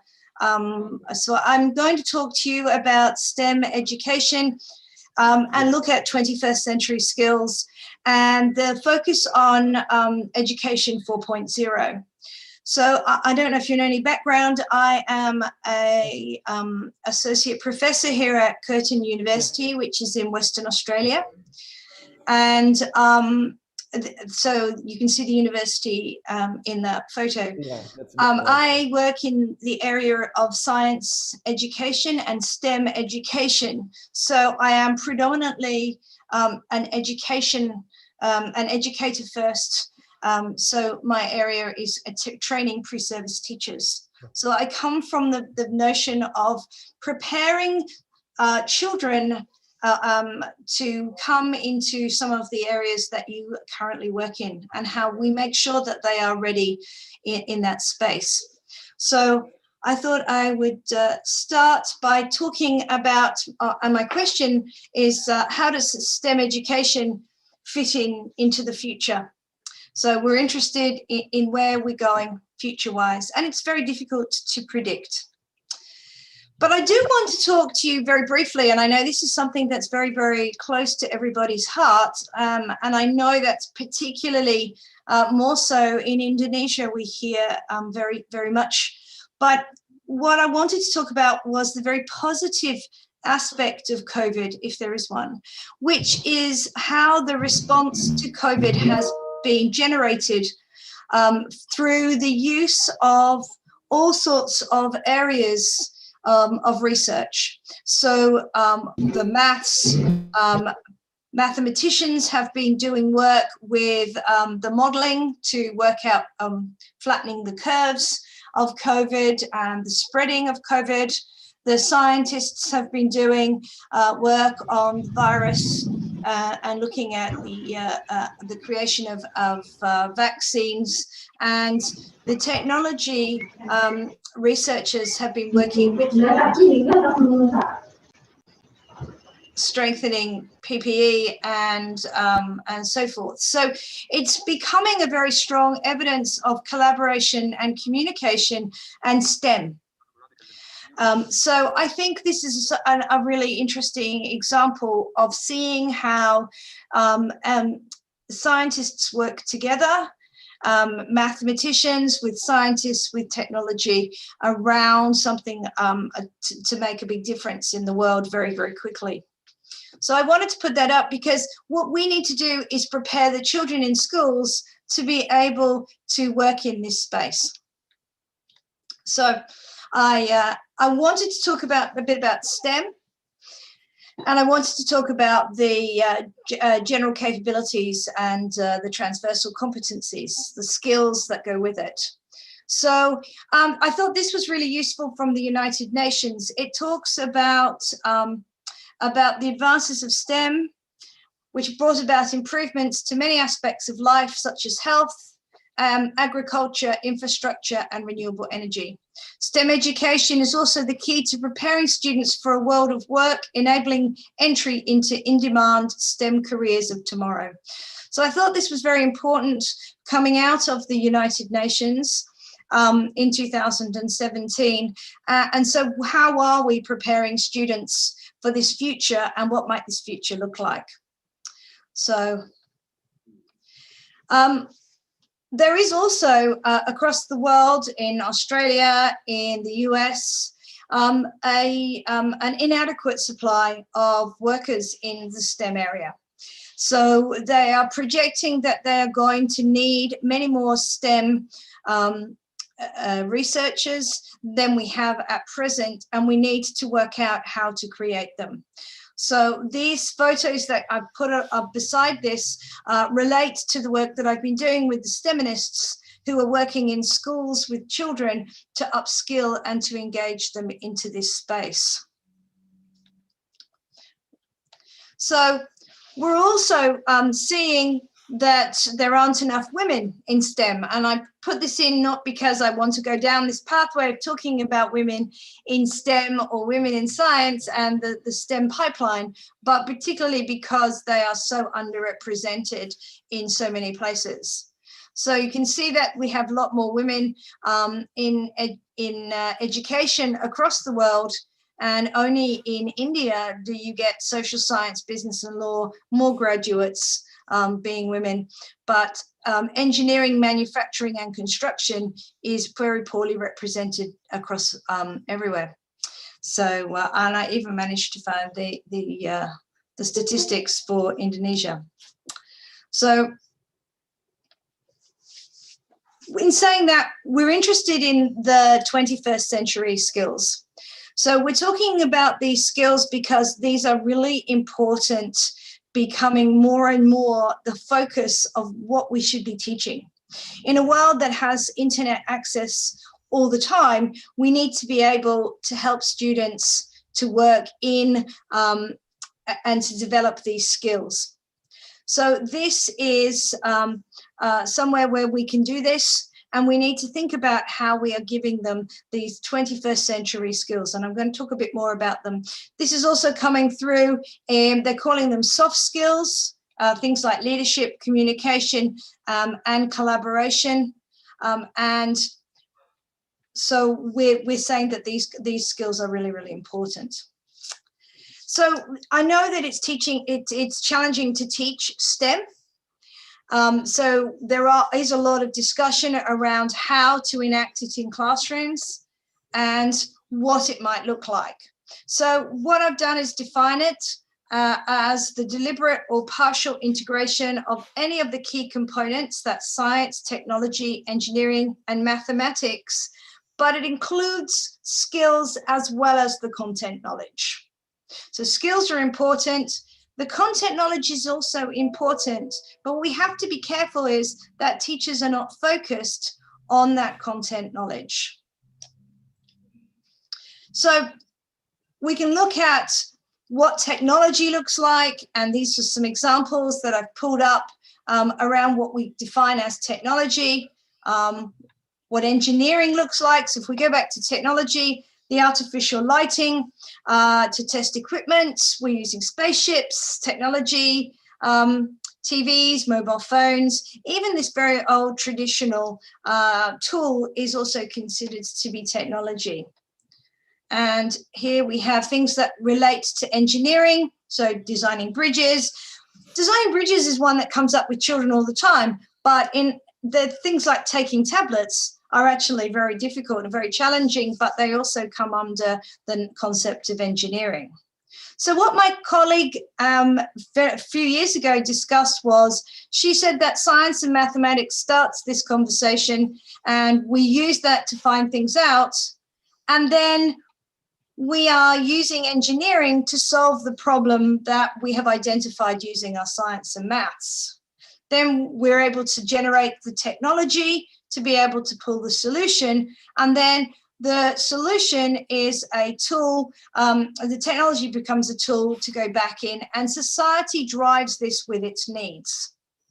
So, and again, you can see how this has been very, very active during COVID, with the connectedness between these different areas and spaces. We've started to talk about STEAM as well, because it's coming through the arts, looking at individualized subjects, but also with art. I'm not going to go down that pathway, but I am going to share. So how can we teach this for our students and teach it effectively? Well, we need to think about what our outcomes are.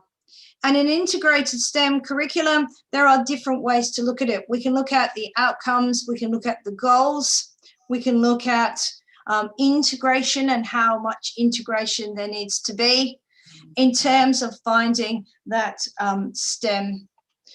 And then we work with the global notion of how STEM can be seen as an integrated approach. So there's a lot of variation on what STEM might look like and how it's important. So we're going to have a little look about what we might do to teach it. These are what's called the transversal competencies.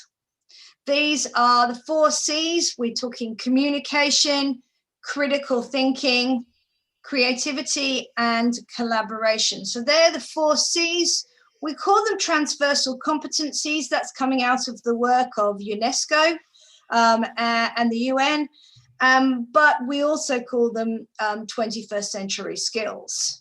I get a little bit cross when people call them soft skills. I think creativity, critical thinking are extremely difficult. They're difficult to teach. They're very difficult to assess. And they're also extremely challenging for teachers to manage in their classrooms. But that doesn't necessarily mean that they're not extremely important. What I've done here is I've had a look at the transversal competencies and how they are looked at through the UNESCO. So UNESCO uses these, has these grouped into 4 different areas. That is critical thinking, critical and innovative thinking, interpersonal skills, intrapersonal skills, and global citizenship. So I think, so you've got critical and innovative thinking, so that includes creativity, entrepreneurship, resourcefulness, application skills, reflective thinking and decision making, whereas interpersonal skills to do with teamwork, collaboration, sociability, collegiality, and intrapersonal skills to do with independent learning, flexibility, ability, adaptability, self-awareness, so things that related to self. And then we have the notion of global citizenship to do with tolerance, respect, and conflict resolution, and so forth. So the numbers beside them are the times that they are discussed in documents. So in Australia, there is, we also use these, and these are embedded into our curriculum. And I thought I'd put this up because it actually looks at what this might look like. Because although the transversal competencies are really useful, in they don't actually look at them in any great depth, whereas the Australian curriculum has looked at them a little bit more detailed. So, for example, if you're looking at critical and creative thinking, you are looking at inquiry, generating ideas, reflecting on thinking, analyzing and synthesizing, and then the sub-elements, if you're looking at inquiring and identifying and exploring, that could be posing questions, clarification, organizing and processing. So you're starting to get some quite specific information about how teachers might take these ideas on board. But these are challenges in schools. Schools are difficult for STEM to flourish in schools. It doesn't tend to. We have a very siloed curriculum. We have to look at the fact that the curriculum is very busy, very overcrowded. There's lots of things that are going on.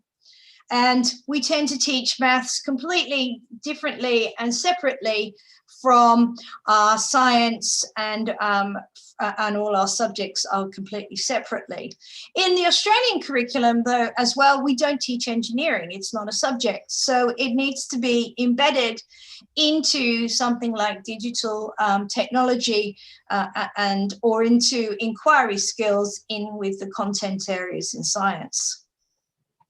And I don't know about in other countries, but again, this specifically relates to Australia. We have reducing numbers of students who are engaging with the subjects, with the science, with the maths, and so forth and so on. So that, I think, has caused us real challenges about how we teach more holistically and how we focus more on the skills. So I suppose the deal is well, why do we need to? Can we not continue teaching how we've been doing it for many, many decades? Can we continue to teach our siloed science and our siloed maths? Do we have to integrate them? Why do we need to look at STEM and teach it more holistically? And that comes to the nature of education 4.0. This is some of the new future thinking that's coming out across the world around how education has been taught.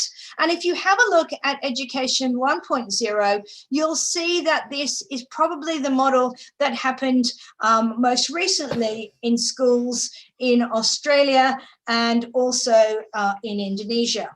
The educators are sources of knowledge. The students sit in rows facing the teacher. They're quite passive. There's not a big use of the there's not a big use of the internet. It's very much, and there's a lot of exam-based approach. Okay. What they're suggesting towards the future is moving up towards education 4.0. So let's have a look at the transition as it goes. In education 2.0, we still have exams, although we're open to working in a more constructivist approach, which is a more student-focused approach rather than teacher-centered. And we are looking at students working in teams. We have groups of desks and chairs. The students are active learners, but we are, and that's probably where Australia is, into those areas. Let's have a look at education 3.0 and have a look at what comes through education 3.0. I don't know if you can have a read of that. I'm just going to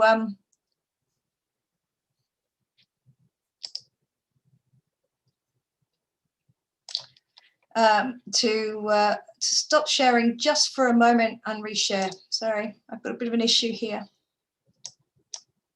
Okay, Doctor.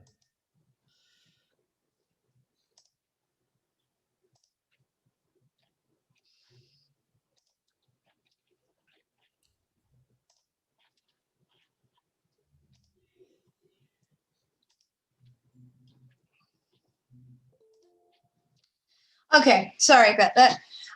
So education 3.0, this is, it's moving towards connectivist. So here we're looking at connecting, collecting, and curating. So there's a lot of information out in the internet. We're looking at students as co-developers and co-researchers. Now here at Curtin, there is a lot of conversation about students as partners and about the notion of co-developing curriculum. It's very advanced, it's forefront thinking, but it's certainly where we're thinking and where we're thinking that the learning is going. We're still catching up, I have to say, and the notion of the authors and drivers and assessors of learning experiences. So we are looking at low-cost digital mobiles, the web-driven technologies, and then we look at 4.0. 4.0 has something quite different. 4.0 has, it's very different. It's using AI.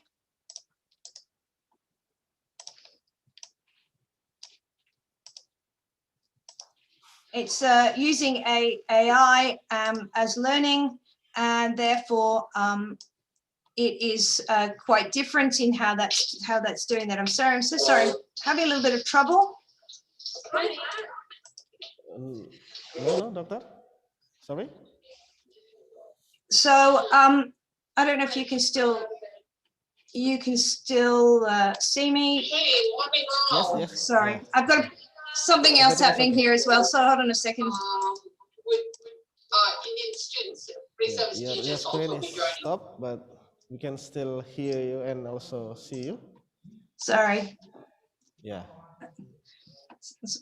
Okay.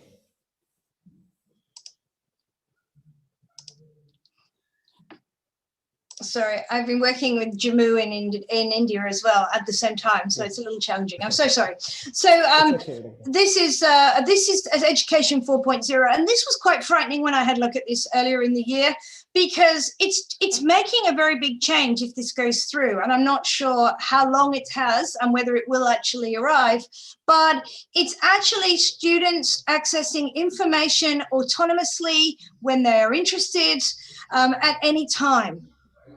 I'm not sure about universities. I can't see schools getting there at this point. But if you look at it, it talks about the curriculum as fluid learning skills and driven by innovation and learner needs. Now, that's a really, really advanced way to be going at this point. But when I found this, I thought we needed to, this is a very strong indicator that something like STEM and finding spaces where we can do an integrated learning was going to be really important. This is very much evidence for moving away from a more traditional classroom approach and working to ensure that students are actively engaged and interested in the learning that they are doing, and they are driving the learning. So the speculation from here is what does that look like? So I put this in. So it's learner driven. Learners are agents of their own learning. So that means they have control, they have autonomy. They are partners or collaborators. It's seamless learning, which is very scary. And that's very interesting because that's already happening in our university at the moment. We have trimesters, semesters, we have, there is learning all the time. There are students learning at the university at all points of time. Lots of them are online. And they don't yet do the personalized learning pathways, but with the introduction of micro-credentialing, this is starting to become a reality. And that is a very, very scary for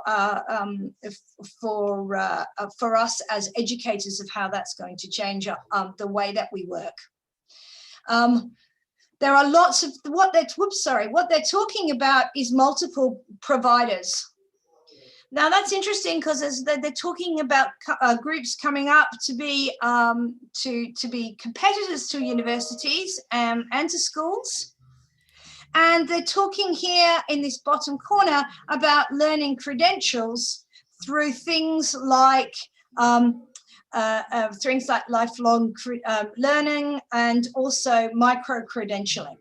They're even now talking about nano-credentials. So if a unit of a degree is a micro-credential, then they're talking about weeks, 2 or 3 weeks worth being a nano-credential, a nano badging of sorts. It's full of construction, digitalization, and it brings in that AI to be part and uses immersive technologies. So it's quite a different space, and they're projecting this into the future. They're talking about Education 4.0. So what ways can we achieve this in our schools, for example, and maybe even in our universities? We can look at project-based learning. So this is something that could be something as simple as Makerspace, where projects are undertaken, they're creating new things, they're driven by students' experiences and students' needs and interests. And that is exactly what we're showing here. Very simplistic, it's not terribly tech focused, but it can be. Absolutely, it can be. And that is project-based learning. So I'm putting up problem-based learning as well. I'm going to talk a little bit about both of these. So this is project-based learning from a school perspective, because we know that students learn best when they are doing rather than listening. So as we can get students doing, we get them to think much more, they do much better demonstrating their understanding. When we work with younger children, much younger children, it comes out as play. When they get older, we can direct learning. So if you have a look at this, it's a very, very simple idea in this makerspace, but it shows really, really well the notion of the fingers and the parts of the hand that, and this was it there, it's movable as well. So they can show how the joints and the cartilages, the cartilage moves the fingers, and how the muscles work as well. It's not high tech, but for primary students, it is something that's doable for teachers in classrooms. We've been looking at Makerspace for a while. This was a STEM activity we did at Universitas Negara in Jakarta. And we worked with them a few years ago to work with teachers, and we did training around creating makerspaces. So this is something that's been going on for a little while, but it's in a makerspace. It tends to be isolated from mainstream, but it is getting students to work on things that they can do at their own, in their own time. It does have very specific learning though. So the ones that the pictures that you can see that they're doing here relates to electricity, and it relates to the kinetic energy. So it has very specific learning, especially from in primary schools. So these are teachers being trained up to do these similar activities. And when we worked in schools, the students really enjoyed the hands-on making of things and creating. They really enjoyed that. So this is a very simple idea in a makerspace that we run in primary schools. You can see we call them the wiggle bots. We talk about balance, we talk about electrical energy and the flow of electrons. We can talk about geometry for the positioning of the legs of the Wigglebot. We can talk about balance, centripetal force, and so forth. We can use inquiry skills to ask questions to get them thinking about increasing or decreasing stability, and the reason why the Wigglebot makes circular patterns on the page with the pens. So it's very simplistic, but it's a really good activity. We don't give the students instructions, we give them the kit and they make it. We show them one, we say, here's a picture of a Wigglebot, here's your materials, you can make your own. So that I think works really well in a school space. This is how we can collect the information, and as you can start to see, we're looking at communication, decision making, creativity, perseverance, as well as the science and the maths and the digital technology. So when I talked about the value that's being placed on these skills, these soft skills, these 21st century skills, there's now a way you can use these activities and therefore you can create them. We also did some work in India as well, and you can see students from different schools making different objects for the makerspace. So we worked with engineering students, we worked with year 5, 6 students, and as I said, very, very popular. Wigglebots have wiggled all across the world. I want to look a bit about problem-based learning, because I think that's also really interesting. This is the way that we can teach children to deal with wicked problems, complex real-world problems, and they can learn information, but they may not always learn the very specifics of ideas. So you have to think very carefully about how you create these. And I want to talk to you about how we do that. We use this model, which is related to a Stanford model that has a pathway or a process which students and teachers follow together, and where they develop an idea that they want to solve. And we've been working with the Sustainable Development Goals around this. So what I was a little distracted for at just about 11 o'clock Perth time was my Indian students and my Australian students who are working together currently in the north of India on a problem-based learning approach to teaching children, and they're working with children in classrooms, all online, all during lockdown, using the goals and getting students to do to use problem-based learning and a model approach to get them to solve problems. So, and this is one of the websites that I've created to do this. The focus on this website has been life on land, but because children in India, in the north of India, were in lockdown, we focused on health and well-being, which is actually goal number 3 of the 17 Sustainable Development Goals. So what we've been doing is we've been using the goals to, as I said, to get kids to develop wicked problems. So they've been dealing with some of the issues around lockdown, the isolation that they've been feeling, and other aspects of lockdown, and where their circle of influence extends, to try and solve some of the issues around mental health and physical health that has been with lockdown. So I wanted to show you some other tools that we've been using to work with students. So some digital tools that might be useful for you. This is a really useful digital tool that I use for my tertiary students, and I can use them for primary students. This is a way of bringing together different resources. For example, this is a whole load of websites brought together in a very visual way. So this is called a Symbaloo. We use this for children, which is a Wookie, which is an avatar. So they can create a range of different avatars, and they can use the avatars to represent ideas. It's particularly popular with younger children, as you can imagine. I also communicate with my students often using things like Padlet and Trello, because I find they're really useful ways of communication. So if we're working online particularly, and we often need to now, then you need to be able to communicate and collaborate. You cannot just talk to students continuously and expect them to develop these skills that we're talking about. To develop those skills, you need to give them opportunities to collaborate and to communicate and to solve problems.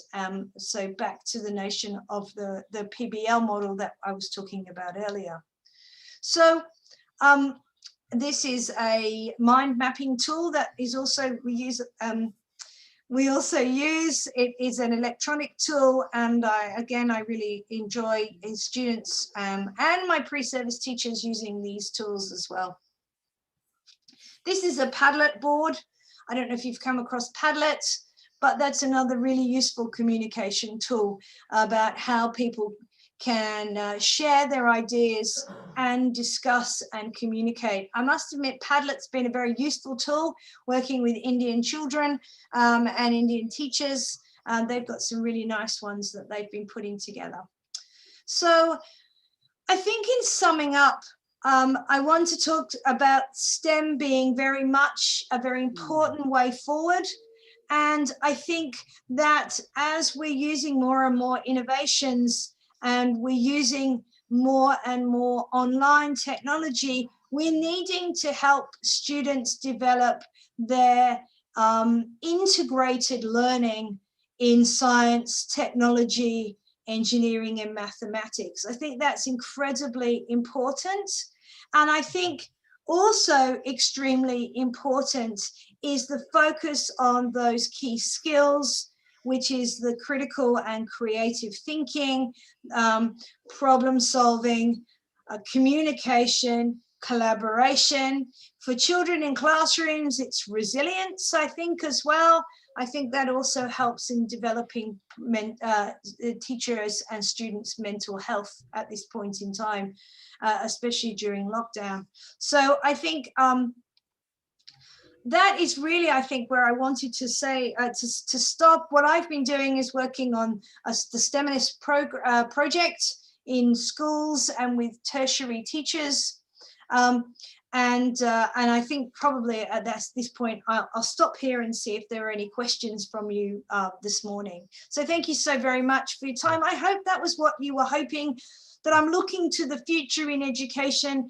I'm seeing it's changing rapidly. I think that the changes are for good reasons, but I think the change will be challenging. So I'm certainly interested in any questions or thoughts you have in this space. So thank you so much, Tim. Okay, thank you very much, Dr. Rachel from Curtin University, Australia. It's a very great explanation and presentation, actually, Doctor. We have a lot of questions here right now. Because it's a very interesting topic, actually. Okay, so but before we go to the question, Dr. Rachel, how about the pandemic in your country right now? Where I am in Western Australia, we have, you're not going to like me when I say this, we have about 6 active cases in the entire state. So we're not in lockdown. We have no restrictions placed on us at this time. All right. So the study is still online in your, the learning is still online in your university? No, we go back to face-to-face classes in a couple of weeks. But when I was talking about this, Curtin has shifted. So in the education faculty at Curtin, we have about 12,000 students studying with us, but only about 1,000 would be face-to-face. The rest are all online. All right. Okay. So we do a lot of online teaching. We tend to not be good at it, but we tend to be experienced, and that's not anything due to COVID. So so that's just the way that the School of Education at Curtin is has been moving for a lot of years to move online education. All right. So it's related to the question come to my chat box, Dr. Rachel, related to the COVID-19 or the pandemic, the situation right now is how does the Australian community or academic community respond to the condition of the pandemic? I think there's a lot of I think the reason why Western Australia has done so well. So I'm in Western Australia. I live in the most isolated capital city in the world. Perth is the most isolated capital city in the world. When I arrived here when I was about 15, because I came over from the UK, that was not a good thing as a 15-year-old girl, I have to say. But it's been very good in the terms that it's given us distance, and that has protected us. So we were slower to be involved in COVID because we were that much further from everywhere else. So we watched what happened in Europe and we closed down the borders. At the moment, we're not taking people back into the country. And of course, we can keep people out of the entire of Australia because we are a continent. So we're surrounded by water. But for us as a community, we've done a lot of Zooming like you have. It's given me an opportunity, though, to present a lot more than I probably would do otherwise. I've been presenting with you, and I presented in Jakarta a few weeks ago. I presented all through India last year. I've loved that opportunity, but I've missed people. I've missed being able to have conversations with my colleagues that have been more accidental, because I think sometimes less focused and formalized conversations can be quite productive about ideas for research and how one might interact with others and share ideas. So it's been great from one perspective, but from the other, I've missed the coffee morning. All right, Dr. Reza. Yeah, we have the same feeling actually, Dr. Reza. Okay, that's the question from Dr. Eko Perianta from the Guidance Department in Universitas PGRI Yogyakarta. And we go to the next question, Mr. Pebri. Mr. Pebri, can you help me to see the chat box, please? I'm sorry, the text is missing in there. Okay, this one. Okay, the question from, go up please, Mr. Pebri. Okay, from Dr. Aziz Saifuddin from Mathematics Education Department of Universitas PGRI Yogyakarta. Interesting topic, Dr. Rachel. My question is, does the application of STEM education require an integrated curriculum? Yeah. Okay, that's the first question. And okay, I think it does. I think that makes it very challenging, and I think the problem with that is I think it makes it, when we separate the curriculum, that's why I started with the COVID example, because the COVID example didn't say, well, I'm only a scientist, I can't create this. They went, hey, I need the maths people to help me with this. And we need the technology to bring this on board and do this. So when researchers are in their spaces and they are working, they don't go, oh, well, I can't answer this question because it's got maths in it and I'm a scientist.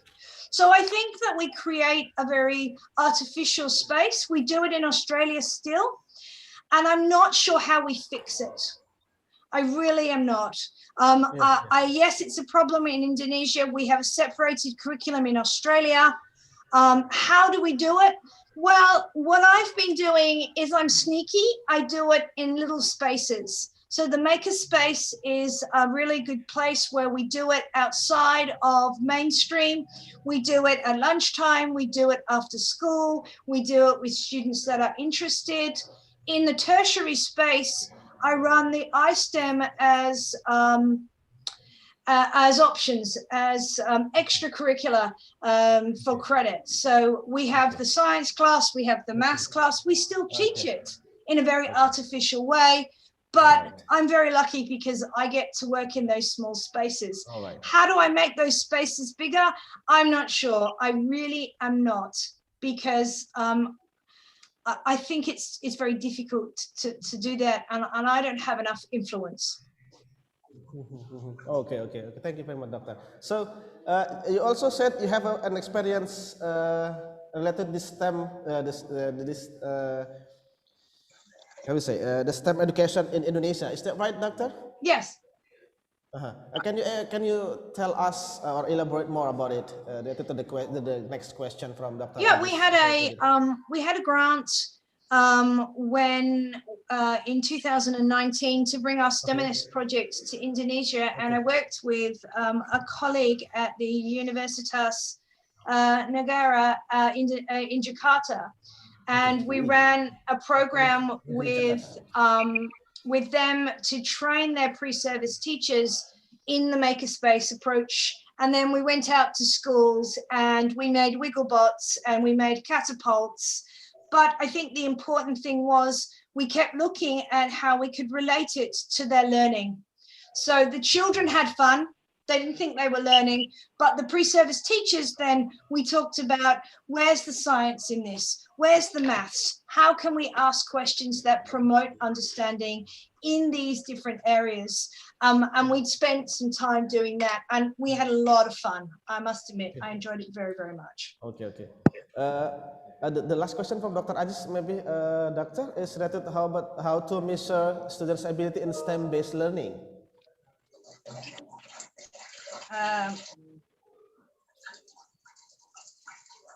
Okay. How to measure it? Okay. How to measure what? Sorry, I've lost the. How to measure the STEM-based learning related to the measure the students, maybe something like that. Yeah. I'm not sure that it's very easy to learn that. I think the problem is we have to work out what's important, and if we decide critical thinking and creativity and collaboration are important, then we have to find ways to measure them. And so that depends on whether our focus is still on examinations, because exams are easy. You know, the answer is a science answer, it's right or it's wrong, but there's nothing that we can, so there's very little that we can do with this. Whereas it's more difficult to measure collaboration. And so it's something I've been working on. There's not a lot of interest at the moment, but I think this is the most challenging thing, because if we value it, we have to assess it. And that's going to be the difficulty. So whoever asked me that, that's a brilliant question. And I'm still thinking about it, and I'm still trying to work it out. Okay. Once I nut it out, I'll come back and share it with you. But I've started to think about it. And when I showed you those tables earlier, that's how the Australian curriculum is starting to do that. They're looking at breaking it down into small pieces. And how they're breaking it down is therefore how they are how they're measuring it. Okay, all right. Okay, thank you very much, Doctor. Okay, we go to the next question, Doctor. We still have at least 5 or 6 more questions for you.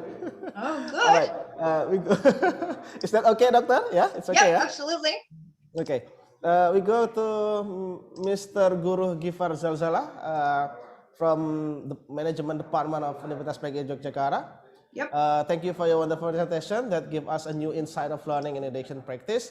The question is, Doctor, when we as a lecturer or teacher want to approach the student to have a critical thinking, but the response is on the contrary, and when we try to force them, they fight back, something like that. So.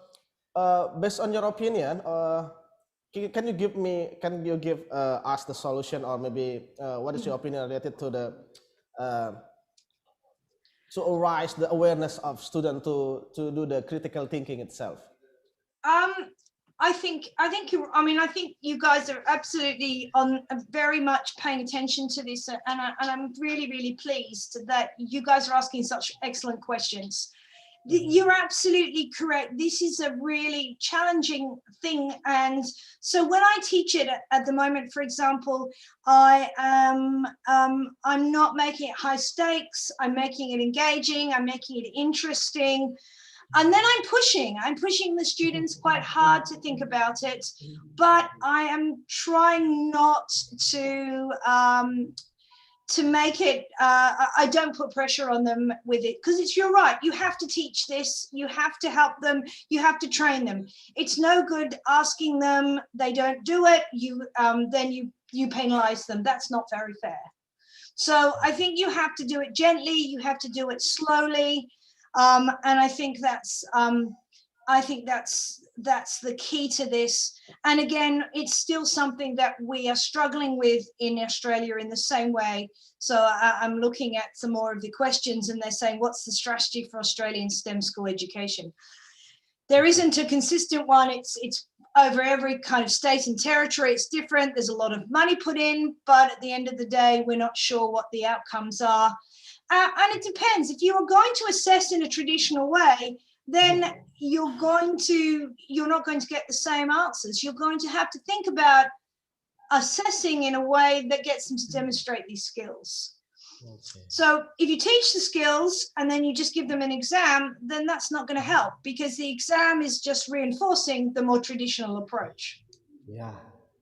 Okay, Dr. So, so someone said they're teaching in a very remote school. STEM is brilliant. Hands-on STEM is amazing. One of my favorite activities is they have to create a pipeline. They have to use newspaper to create a pipeline that is this long, has this many angles in it. They have to do it as a team. They compete teams, they collaborate, they problem solve. The pipeline has to take a ball through it for a certain period of time. That kind of stuff is very easy to do without the technology. The only bit that I'm kind of bringing together at this point is the notion of the fact that we're all pushed online, and that's tricky. And for children in schools, it's sometimes impossible. So as I said to you, we're working with Indian students in the north of India at the moment. They're on phones. They find it very difficult. Their communication can be patchy. So the one minute they're with us, the next minute they're not. The whole thing can be quite challenging. So I think that it's much more difficult than you can see. Okay, Dr. Rachel. Okay. All right, Dr. Rachel. We're going to the next question. Is that okay, Dr. Rachel? Yep. All right. So from Ibu Marti Widya STM from Scientech Faculty, number one is widespread improvement of student outcomes in STEM cannot be achieved through a single intervention. It will require a strategic combination of approaches, each carefully evaluated. What is the strategy of Australian STEM school education to meet the goals? Oh, that's what I said to you. Until we change the assessment, that's very limited, and we're having the same problems. Oh, I'm not here to say that Australia doesn't struggle in these spaces. It struggles just as much. We're probably at 2.0. Right, we're still nowhere near 4. There's a push to get universities to move, but then universities are still also bounded by assessments and people focused on more traditional assessments. So I think the way you have to think about it is how we're going to measure it. I think assessment is the root of that, and I don't think Australia has got this right either. So please don't. There isn't a strategy in Australian STEM school education at this point. It's still going. It's ongoing. Okay, Dr. Rachel, thank you. The second question from Ibu Marti. Is there any differences for the implementation of STEM education in each Australian state? Yep, there are. Every state has a slightly different curricula for a start. And there's lots of different ways. So what we've done is we've produced the materials. For example, in Western Australia, they've spent millions of dollars producing materials for STEM. But it's about teachers' confidence and competence to take those materials and to teach those materials. So, and that depends on the teacher and the level. And they're also, like you, we have a very rich content knowledge in maths, for example, and science. So for someone to teach in maths and science, and teach in an integrated way, it requires an incredible amount of skill. And then, of course, around assessment as well. So teachers really, it's a big ask for teachers to be able to do in their classrooms. But I think the notion of a more integrated, contextual, rich way of teaching is actually better for the learner in the long run. But again, I think we have to we have to look at the outcomes that we want. So for the program I'm running at the moment, my outcome is about process rather than specific content knowledge. And by freeing up what I'm expecting them to produce, that enables me to be a bit more open, so I can be more open about my assessment criteria. And that's because I work on the edges of these spaces rather than in the middle, where there's still a lot of pressure. I'm only talking about what we'd love to do for the future. I'm absolutely acknowledging that each and every teacher, both in Australia and Indonesia, has a whole range and raft of challenges to overcome to be able to do that. But I still think we try. And I think if we move very small, in very small spaces, and we try a little bit and we engage a little bit, I think then we gradually make a change. So the final question about challenges of implementing STEM in Indonesia, I think we have to keep persevering. If we say that the skills are important, if we say that teaching in a more integrated way is important, then we have to persevere. I think primary schools are easier places than secondary schools to try this, which is why I end up in the primary spaces. And I know the children really enjoy what they do and they really find value in it. And I'm starting to try and train my teachers to be able to look at evidence around skills and being starting to be good assessors of those skills. But I'm afraid that's as much as I share and I bring with you to you today. I don't have all the answers, unfortunately. I wish I did. Okay, thank you very much, Dr. Rachel. Okay, so I ask you again, it's okay we have more question? Yes, Dr. Rachel? Yes, if you've got any more questions, but there's no more in the chat boxes. Okay. I'm looking. Yeah. Okay, Dr. Rachel, related to the STEM method, can be applied in the remote areas, something like that, Dr. Rachel? In the where, sorry? Area. In the remote areas. Yeah, I think so. Yeah. I think hands-on STEM activities can be very powerful. I don't think we need necessarily look at all the technologies. I think what we do is a bit like Facebook, you know. When we look at Facebook, everybody puts their best pictures on of their best days and they're having the best time. Yes, there are people that are on the edges using 3D printers and doing amazing stuff, but there is lots of brilliant education being done in remote areas without internet connection, where children are encouraged to create and to think and to solve problems. And with a world full of problems, we are going to need to help students to problem solve, to solve some of those enormously big issues. Okay. Especially when it comes to things around the SDGs, the Sustainable Development Goals. So, you know, the best life on Earth and lack of and reduction of plastics and all those sorts of problems that we're currently faced as a world. Okay, Doctor. The next question from Dr. Hianwar. Related to the Indonesia situation, Doctor. So, can you tell us about the challenges that you faced at that time in 2019? So, what the challenges of implemented the STEM in Indonesia?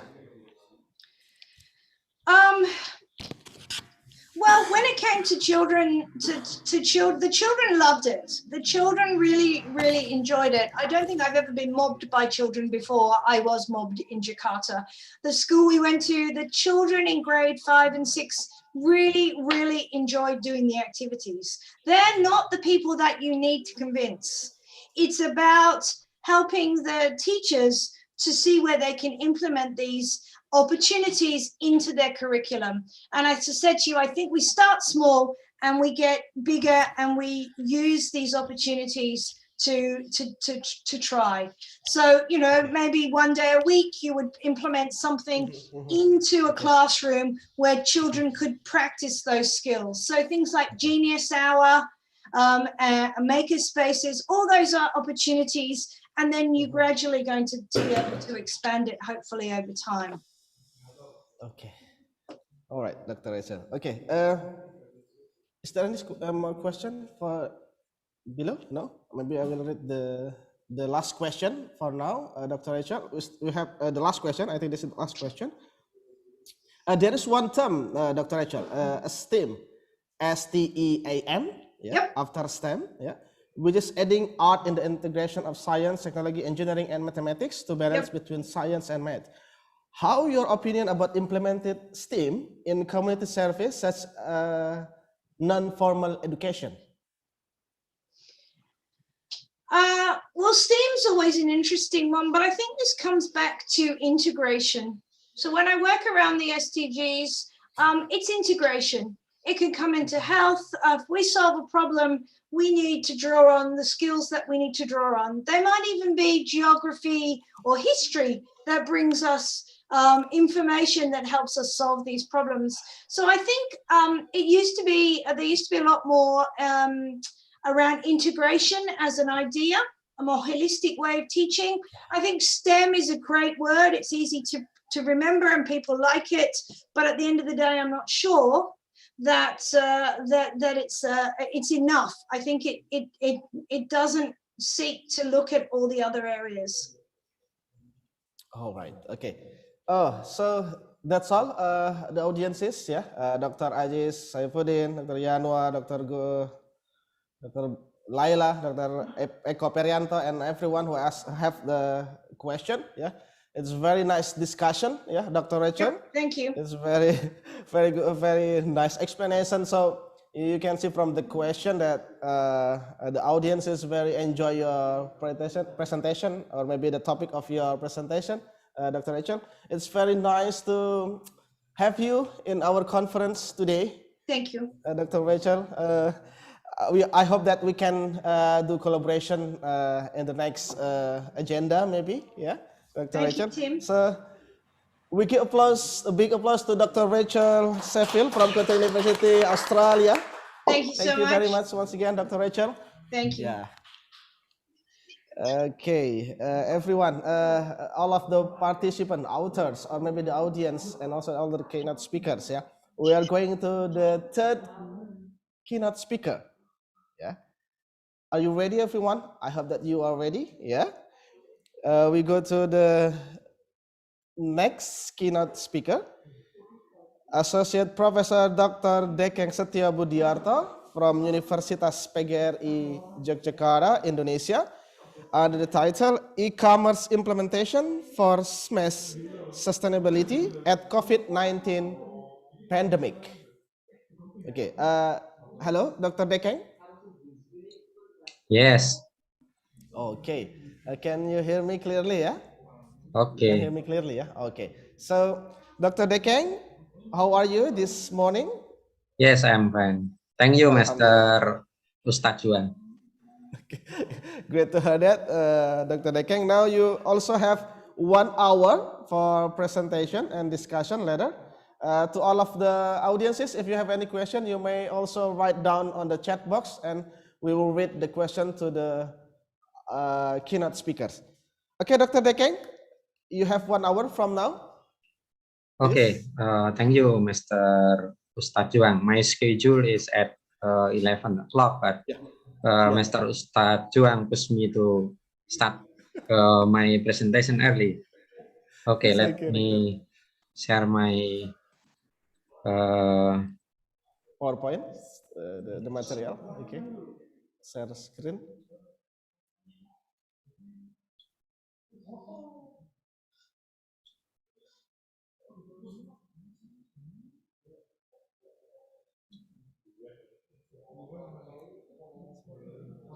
Okay, can you see my screen? Yes.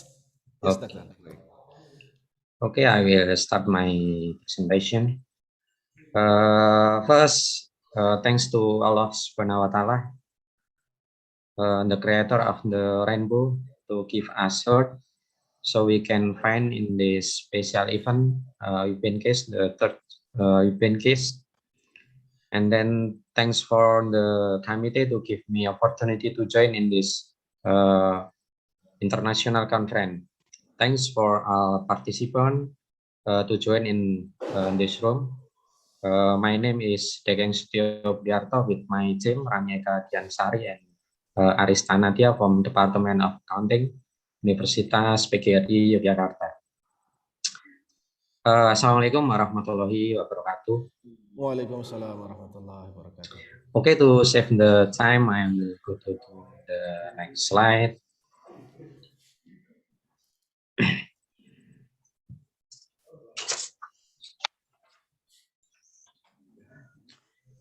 This is the background of our research. We know that small and medium enterprises, or we call it small firm, have significant contribution in developing countries, including Indonesia. More than 95% business in Indonesia is small firm. They absorb a lot of workforce, so reduce unemployment. They have a significant contribution in gross domestic product, but COVID-19 pandemic for a year resulting various problems faced by small firm. Data from Yogyakarta government shown that they have a marketing problem. Over 60% of small firm lost their customer, and then they decrease in income. Yeah, over 80% of that income was decreased. We can see in the blue color. The blue color is the number of small firm in Yogyakarta. We know that Yogyakarta is famous as a tourism city. Small firm in this city is growing very fast, mainly in the trading sector. But we have the data almost 30% in trading sector. But government policy to limit their activity make the small firm loss the income. Not only trading sector, but all of small firm have a problem, and they close their business. So they need alignment strategy. One of smart strategy, they can employ e-commerce. If they employ e-commerce, they can increase performance, and the sustainability will be better. If they employ e-commerce, expected performance for small firm to survive their business. This is the background of my research. Study at small firm. The study that investigated the performance of small firm is very important for the following reason. At least we have 4 reasons. The first reason is there are differences between small firm and large firm in IT implementation. Large firm have more complex IT than small firm with high cost for maintain the information technology. And then the second, the main problem faced by small firm is technology obsolescence. IT in small firm is obsolescence to lack the skill of the employee. We know that the number of employee in the small firm is limited, and it's very hard to implement the information of technology. And then the third reason, company needs a large sum of money to make the design and IT implementation. Well, the limitation in budget is the main problem faced by a small firm. We know that large firm have more easier in terms of financial capital than small firm, especially from a bank. And then the last reason, small firm have unrealized that performance measurement is an important weapon. They may not use it properly. Performance measure in small firm is a problem because the success of the small firm usually seen from increasing another asset like a new car and then a new house. But I have a new car and new house. I think the owners or organization that have new asset, it's a complicated situation for measure the performance of small firm. This is the research finding. Many research was tried to explore the issue about small firm.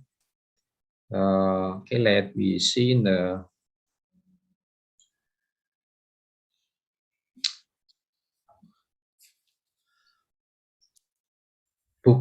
Burka at 2019 and Nevin Adam at 2013 try to find the correlation between small firm issue with software implementation, and then Bukaleb and Oliveira at 2014 try to analyze the business intelligence system and small firm performance, and then organizational and environmental factors by Lutfi and Muhammad at 2016, and then Bosnar and Pusihar at 2014 try to examine the impact of management information system on small firm performance. And then the last about innovation is try to explore by Undriah et al. At 2019. Based on some previous finding, we summarize into three important things, namely, first, many small firm owners do not understand the importance of technology, and then the second, most of small firm are still face performance problem at the beginning of their operation. Abbas at 2019 said that many small firm fail and close their business in the first year when they start the operation at the first year.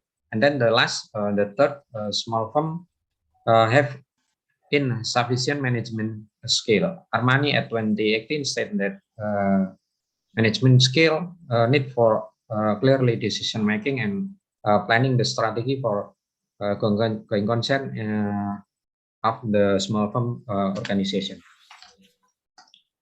And then the next slide about literature review. Please don't look the percentage. The number of the percentage is only animation in PowerPoint.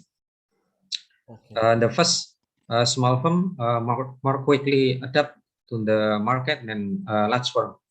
Small firm face with customer directly without long distribution chain, and then large firm, if the customer taste was changed, they can change the demand very quickly.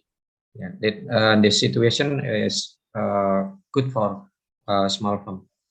And then during the COVID-19 pandemic, the performance of small firm has declined, failed and closed their business.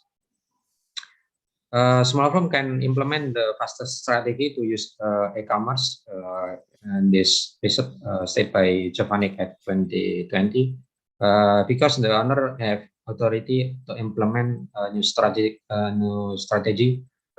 quickly in their organization. And then the last, if a small firm using e-commerce, they get with low cost, simplifying the relationship between seller and customer. They have direct relationship between seller and customer if they use e-commerce. This is the hypothesis. We propose 3 hypotheses. The first hypothesis is e-commerce have a significant effect on the performance of small firm. The performance will increase if small firm using e-commerce. And then the second hypothesis, information technology has significant effect on the performance of small firm. The last hypothesis, the third hypothesis, the performance have significant effect on sustainability of small firm. Small firm will have sustainability if they have better performance. This slide is about the method. My research is quantitative research, and then we collect the data by questionnaire. The sampling technique that we use is purposive sampling. Purposive sampling technique was adopted in this study, the selection of the sample based on the judgment about some appropriate characteristic. We propose 3 characteristic in the purposive sampling method. The first characteristic is we choose a small firm in Yogyakarta. The respondents are small firm owners that spread of 5 frequency: Sleman, Bantul, Gunung Kidul, Kulon Progo, and Yogyakarta City. And then the second, we choose the small firm owners that they use e-commerce. We only choose small firm that use e-commerce, but we don't find the number of small firm which using e-commerce. So we employ non-probability sampling method. And then the third, running of business more than 1 year. The last characteristic, they was run their business for over 1 year to measure the term of performance activity.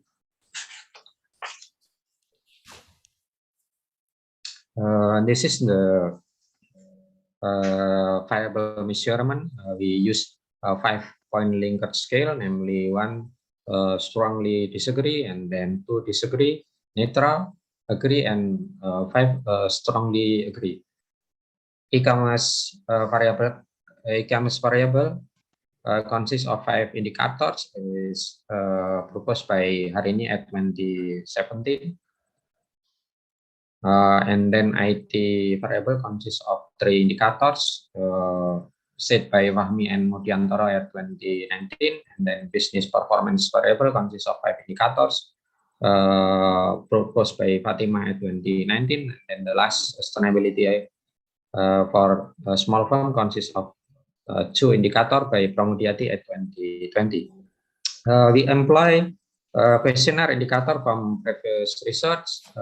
Before spreading the questionnaire, we test the question with research student and modify the questionnaire if the question didn't understand and the respondent didn't understand about the questionnaire.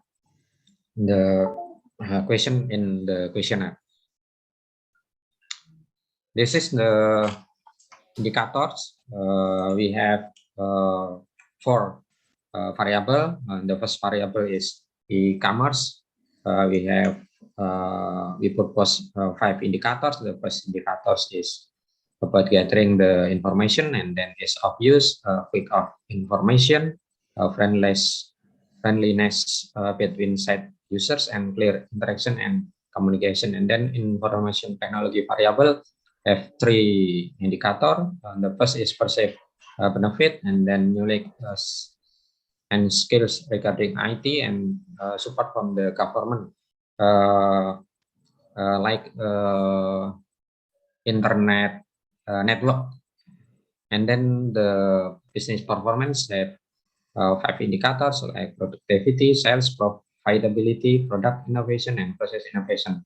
And the last variable, sustainability, have 2 indicators about payback period and customer satisfaction tracking system. E-commerce indicator is related to the benefit of small firm owners from the outside, yes, the outside from the organization, but information technology indicator is related with implementation of IT from the inside of the organization. The owner is of use. And then the last method, we distributing 200 questionnaire from 4 months, September to December 2020. We successfully collected 100 active questionnaire, both online and offline question. And then the result is, we can see the result. This is the respondent demographic. We think that the red color is important. From the business size, the result is not surprisingly that the most of respondent is micro enterprises, about 72%. And then from the gender, I'm sorry, micro business have net asset less than 50 million, then small business have net asset upper than 50 million, according to the law of number 20 2008. And then micro business have employ less than 5 employees. Small business have employ 6 to 19 employees. From the gender, we know that almost 60% is male, and then from the education, the result shown that of 80% from high school. The result is challenge for future research to explore the correlation between education and the performance and sustainability in small firm. This is the validity testing. This is just the example. We use person correlation. Yeah. This is the example of validity testing for performance variable. All of variable we test the validity with person correlation. The result shown that all of question have probability value less than 5%. So we conclude that all of question are valid. Reliability testing to measure whether the question is better for measurement tools. This is the reliability testing. After test the validity, the next step we analyze the reliability of all variable. The reliability testing is to analyze whether the answer consistent or not. The reliability test employ control alpha with cutoff value more than 0.7. The result shown that all variables have good reliability. E-commerce have 0.7, and then all of variables have control alpha more than 0.7. So we think that all variables is good. Have good reliability. Okay, this is the result of hypothesis testing. The blue color we use significant less than 5%, and then the red color we use significant with p-value less than 1%. The results show that the e-commerce have significant impact on performance with p-value less than 5%. The beta coefficient is 0.93. We think that this is the positive beta coefficient with positive slope. It means that the more often e-commerce use, the higher performance for small firm. And then the second research is information technology have a significant impact on performance with probability value less than 5%.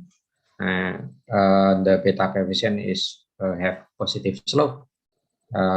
It means that the better information technology, the higher performance. And then the last analyze, the third result shown that performance have significant impact on sustainability. The better performance have better sustainability. We have to model to equation. The first equation have R square more than the second equation. The result is related with previous finding, which state that e-commerce implementation can increase market share and AC transaction. The first research is supported by Evan and Adam at 2013 and Asmal et al. At 2017. E-commerce with e-commerce, small firm can make new product and promotion. They can expansion their business. This said by Alcosol at 2019, and then they use information technology. They can reduce cost and improve product quality. Said by Buyong Ho Jin at 2017. And last, when small firm using e-commerce and information technology will increase performance.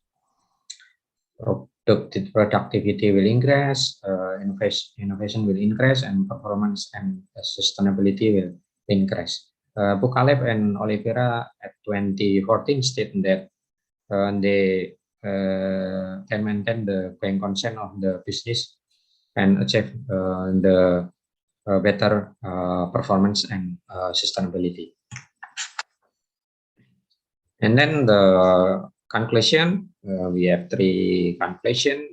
The first conclusion is e-commerce effect on performance of small firm, micro and small medium enterprises. And then the second, information technology affect the performance. And the last conclusion, performance have a significant impact on sustainability. Okay, this is the last slide. The last slide about limitation and the suggestion of my research, of our research. The first limitation is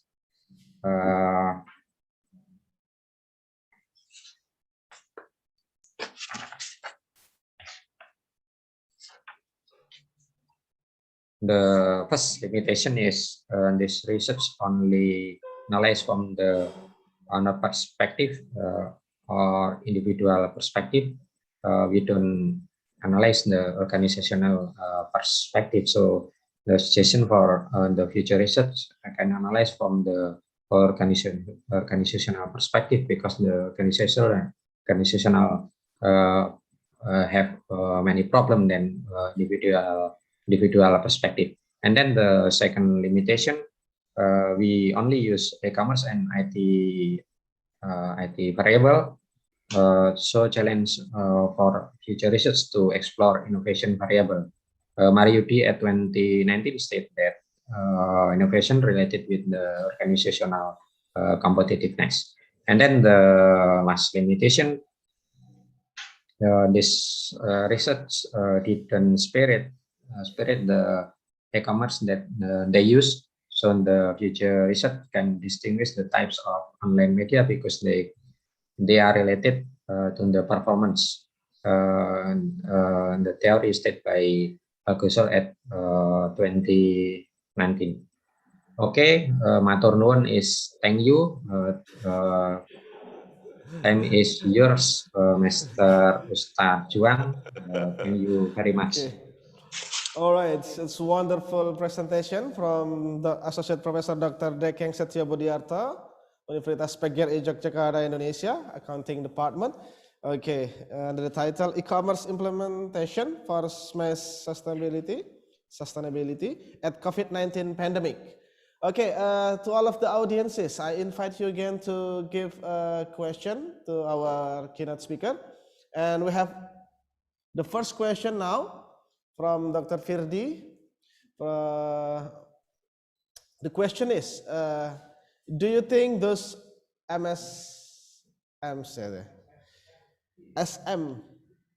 do you mean Small, SM, yeah? micro, small, and medium Micro, enterprises. small. MSMEs can survive in this uncertain pandemic based on your study, Dr. Dekeng. Can you try to answer it, please, Dr. Dekeng? Okay, I think this difficult question. Let me think the answer. Okay, Master. Who is the Firdi? Mr. Firdi? Okay, Mr. Firdi. Yes. In my research, most of small firm in initiation level, this is hard problem to face the situation, but we know that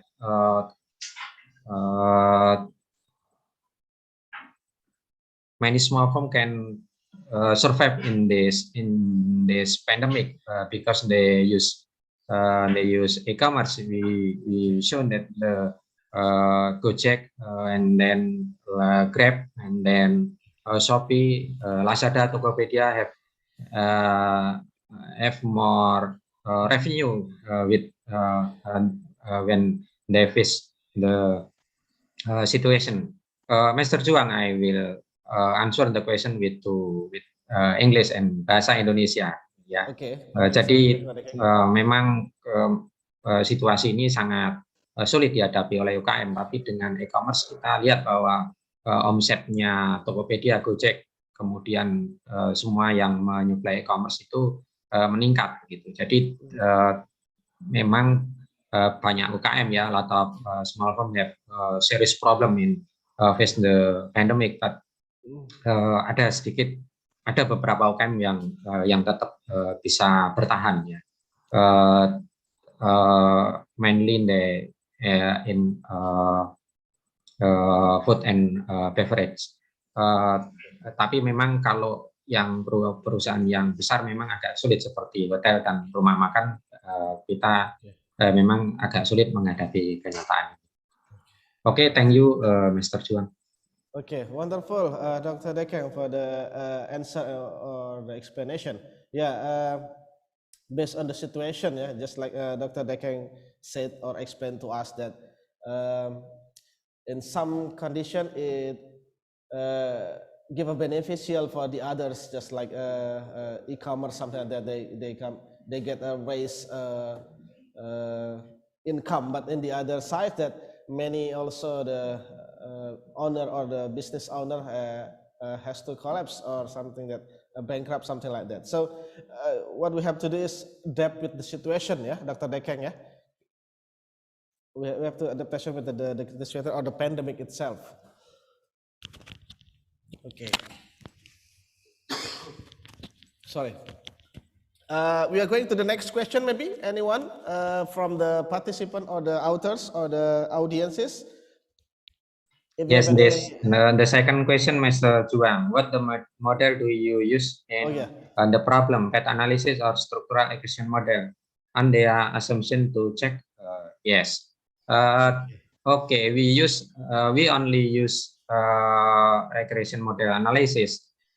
We think that we test the normality of the data. The data is very good, but we think that the structural equation model is the better tools to solve the structural equation that cannot analyze with multiple regression. I think this good question. Okay. Yeah.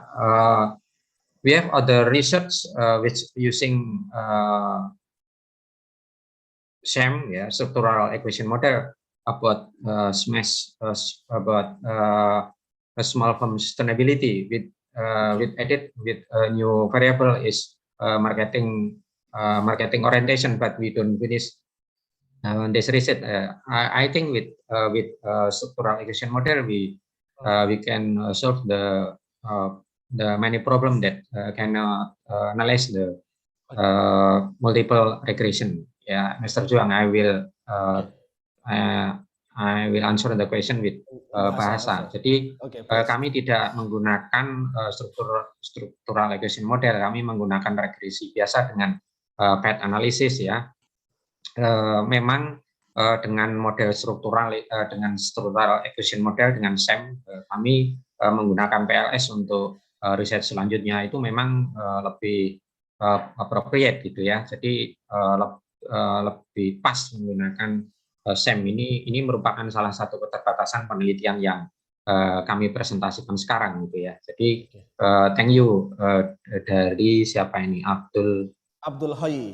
Ya, Abdul Hoi. Memang betul kami hanya menggunakan path analysis. Riset-riset selanjutnya akan lebih bagus menggunakan PLS, menggunakan SEM karena memang SEM adalah model yang lebih appropriate untuk menyelesaikan persamaan yang struktural yang tidak bisa diselesaikan oleh regression. Oke, Mr. Juang, I think the one question again. Okay, all right. Thank you very much, Dr. Dekeng, for the explanation again. Okay, we still have time. Maybe one more question, if there is a question from the audiences or the participants. I invite you to give the last question maybe to our keynote speaker, our third keynote speaker, Associate Professor Dr. Dekeng Setya Budiarta from Universitas PGRI Yogyakarta, Indonesia. Okay, your question. Okay, from Heni Prihahatiniwati.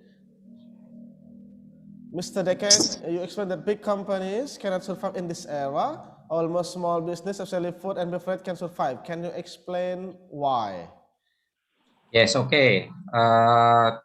The example of the big firm is hotel, yeah, hotel, restaurant. They can face this situation, but other big firm, yeah, other large firm have opportunity to face the situation, ya.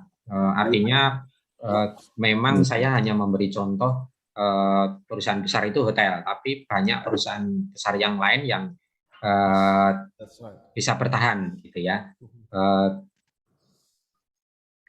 Kenapa ya? When the small firm can survive in this situation because they face to with e-commerce, they face to the customer directly, so the customer change of taste, they can change the strategy quickly, and the strategy cannot implement by large firm. Ya, jadi kenapa kami menyampaikan bahwa UKM itu perusahaan kecil itu lebih tahan terhadap pandemi ini, karena memang riset sebelumnya menjelaskan bahwa small firm itu memiliki keunggulan bahwa mereka itu bisa berhadapan langsung dengan konsumen, ya, tidak melalui rantai distribusi yang panjang, ya. Jadi apa yang dibutuhkan konsumen mereka langsung bisa sediakan.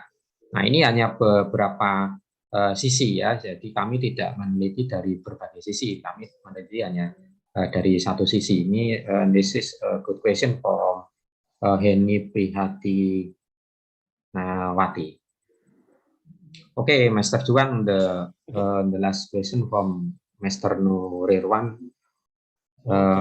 Thank you so much for presentation. Anyway, can I ask you question where you get all the data, which technique using to get all data, and which e-commerce is? Okay, this is the last question.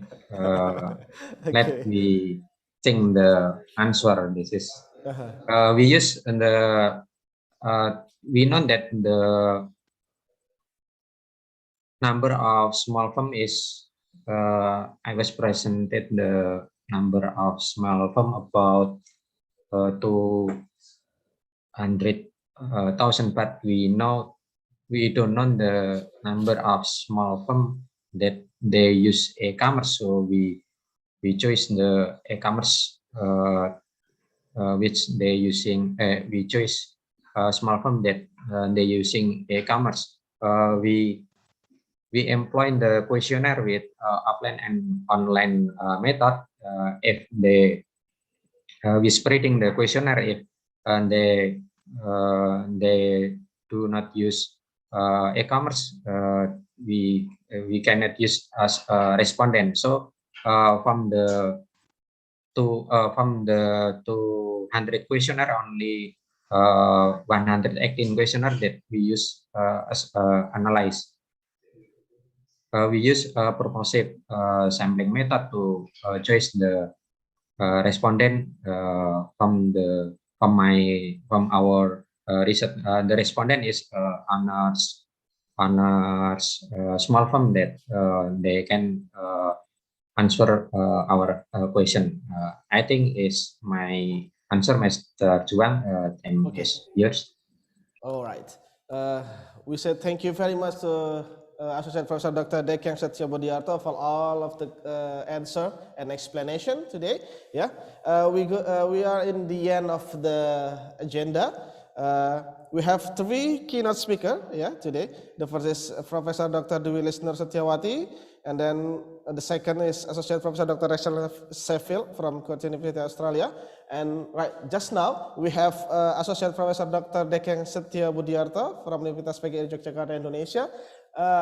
Once again, we give big applause to Dr. Dekeng Setio Budiarto. Thank you very much, Dr. Dekeng, for your presentation and also the discussion today. Yeah, many questions that you have answered that I think it give a different point of view or different strategies to do the business in pandemic situation. Okay. Once again, I say thank you very much to the last keynote speaker for today, Dr. Dekeng Setio Budiarto, and I would like to say many gratitude to the all of keynote speaker today, Professor Dr. Dwi Lisner Setiawati, Associate Professor Dr. Rachel Sheffield from Kyoto University, Australia, and also Associate Professor Dr. Dekeng Setio Budiarto from Universitas PGRI Yogyakarta, Indonesia. Remember, ladies and gentlemen, we still have the last agenda for today, and also we still have plenary session for tomorrow.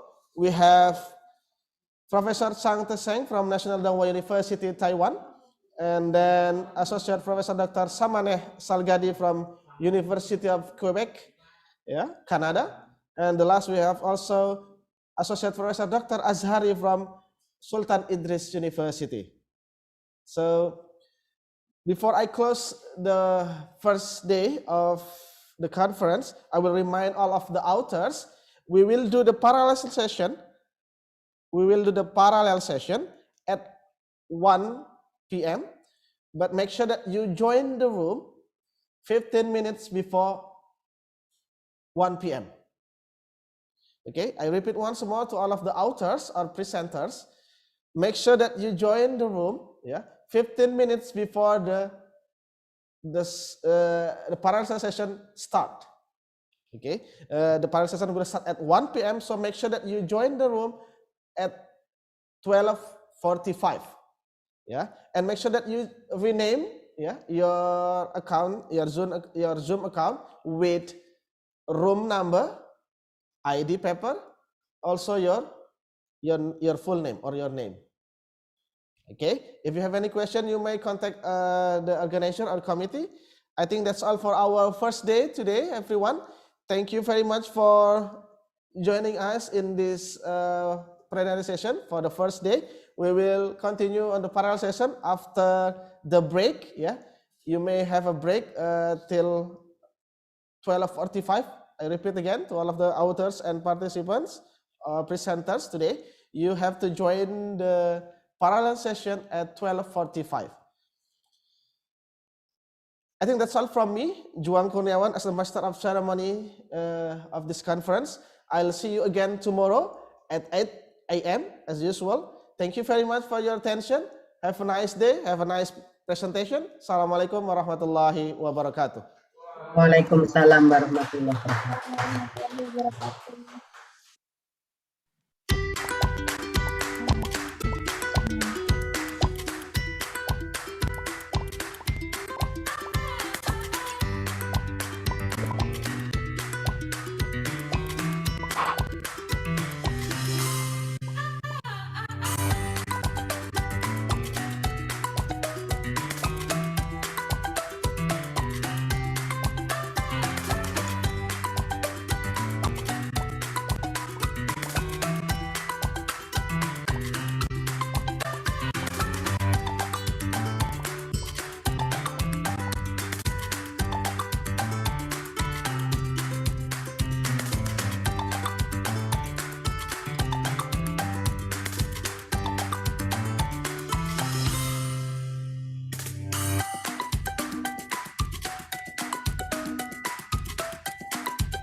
wonten ing Universitas PGRI Yogyakarta.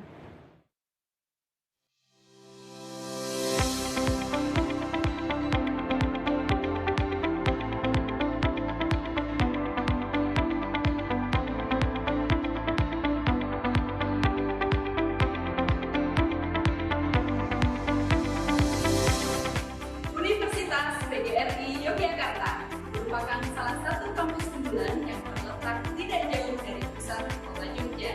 UPY memiliki banyak pilihan program studi dan juga memiliki fasilitas pendukung yang sangat memadai.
Itu tadi adalah fasilitas pendukung pembelajaran. Sekarang kita lanjut ke unit kegiatan mahasiswa.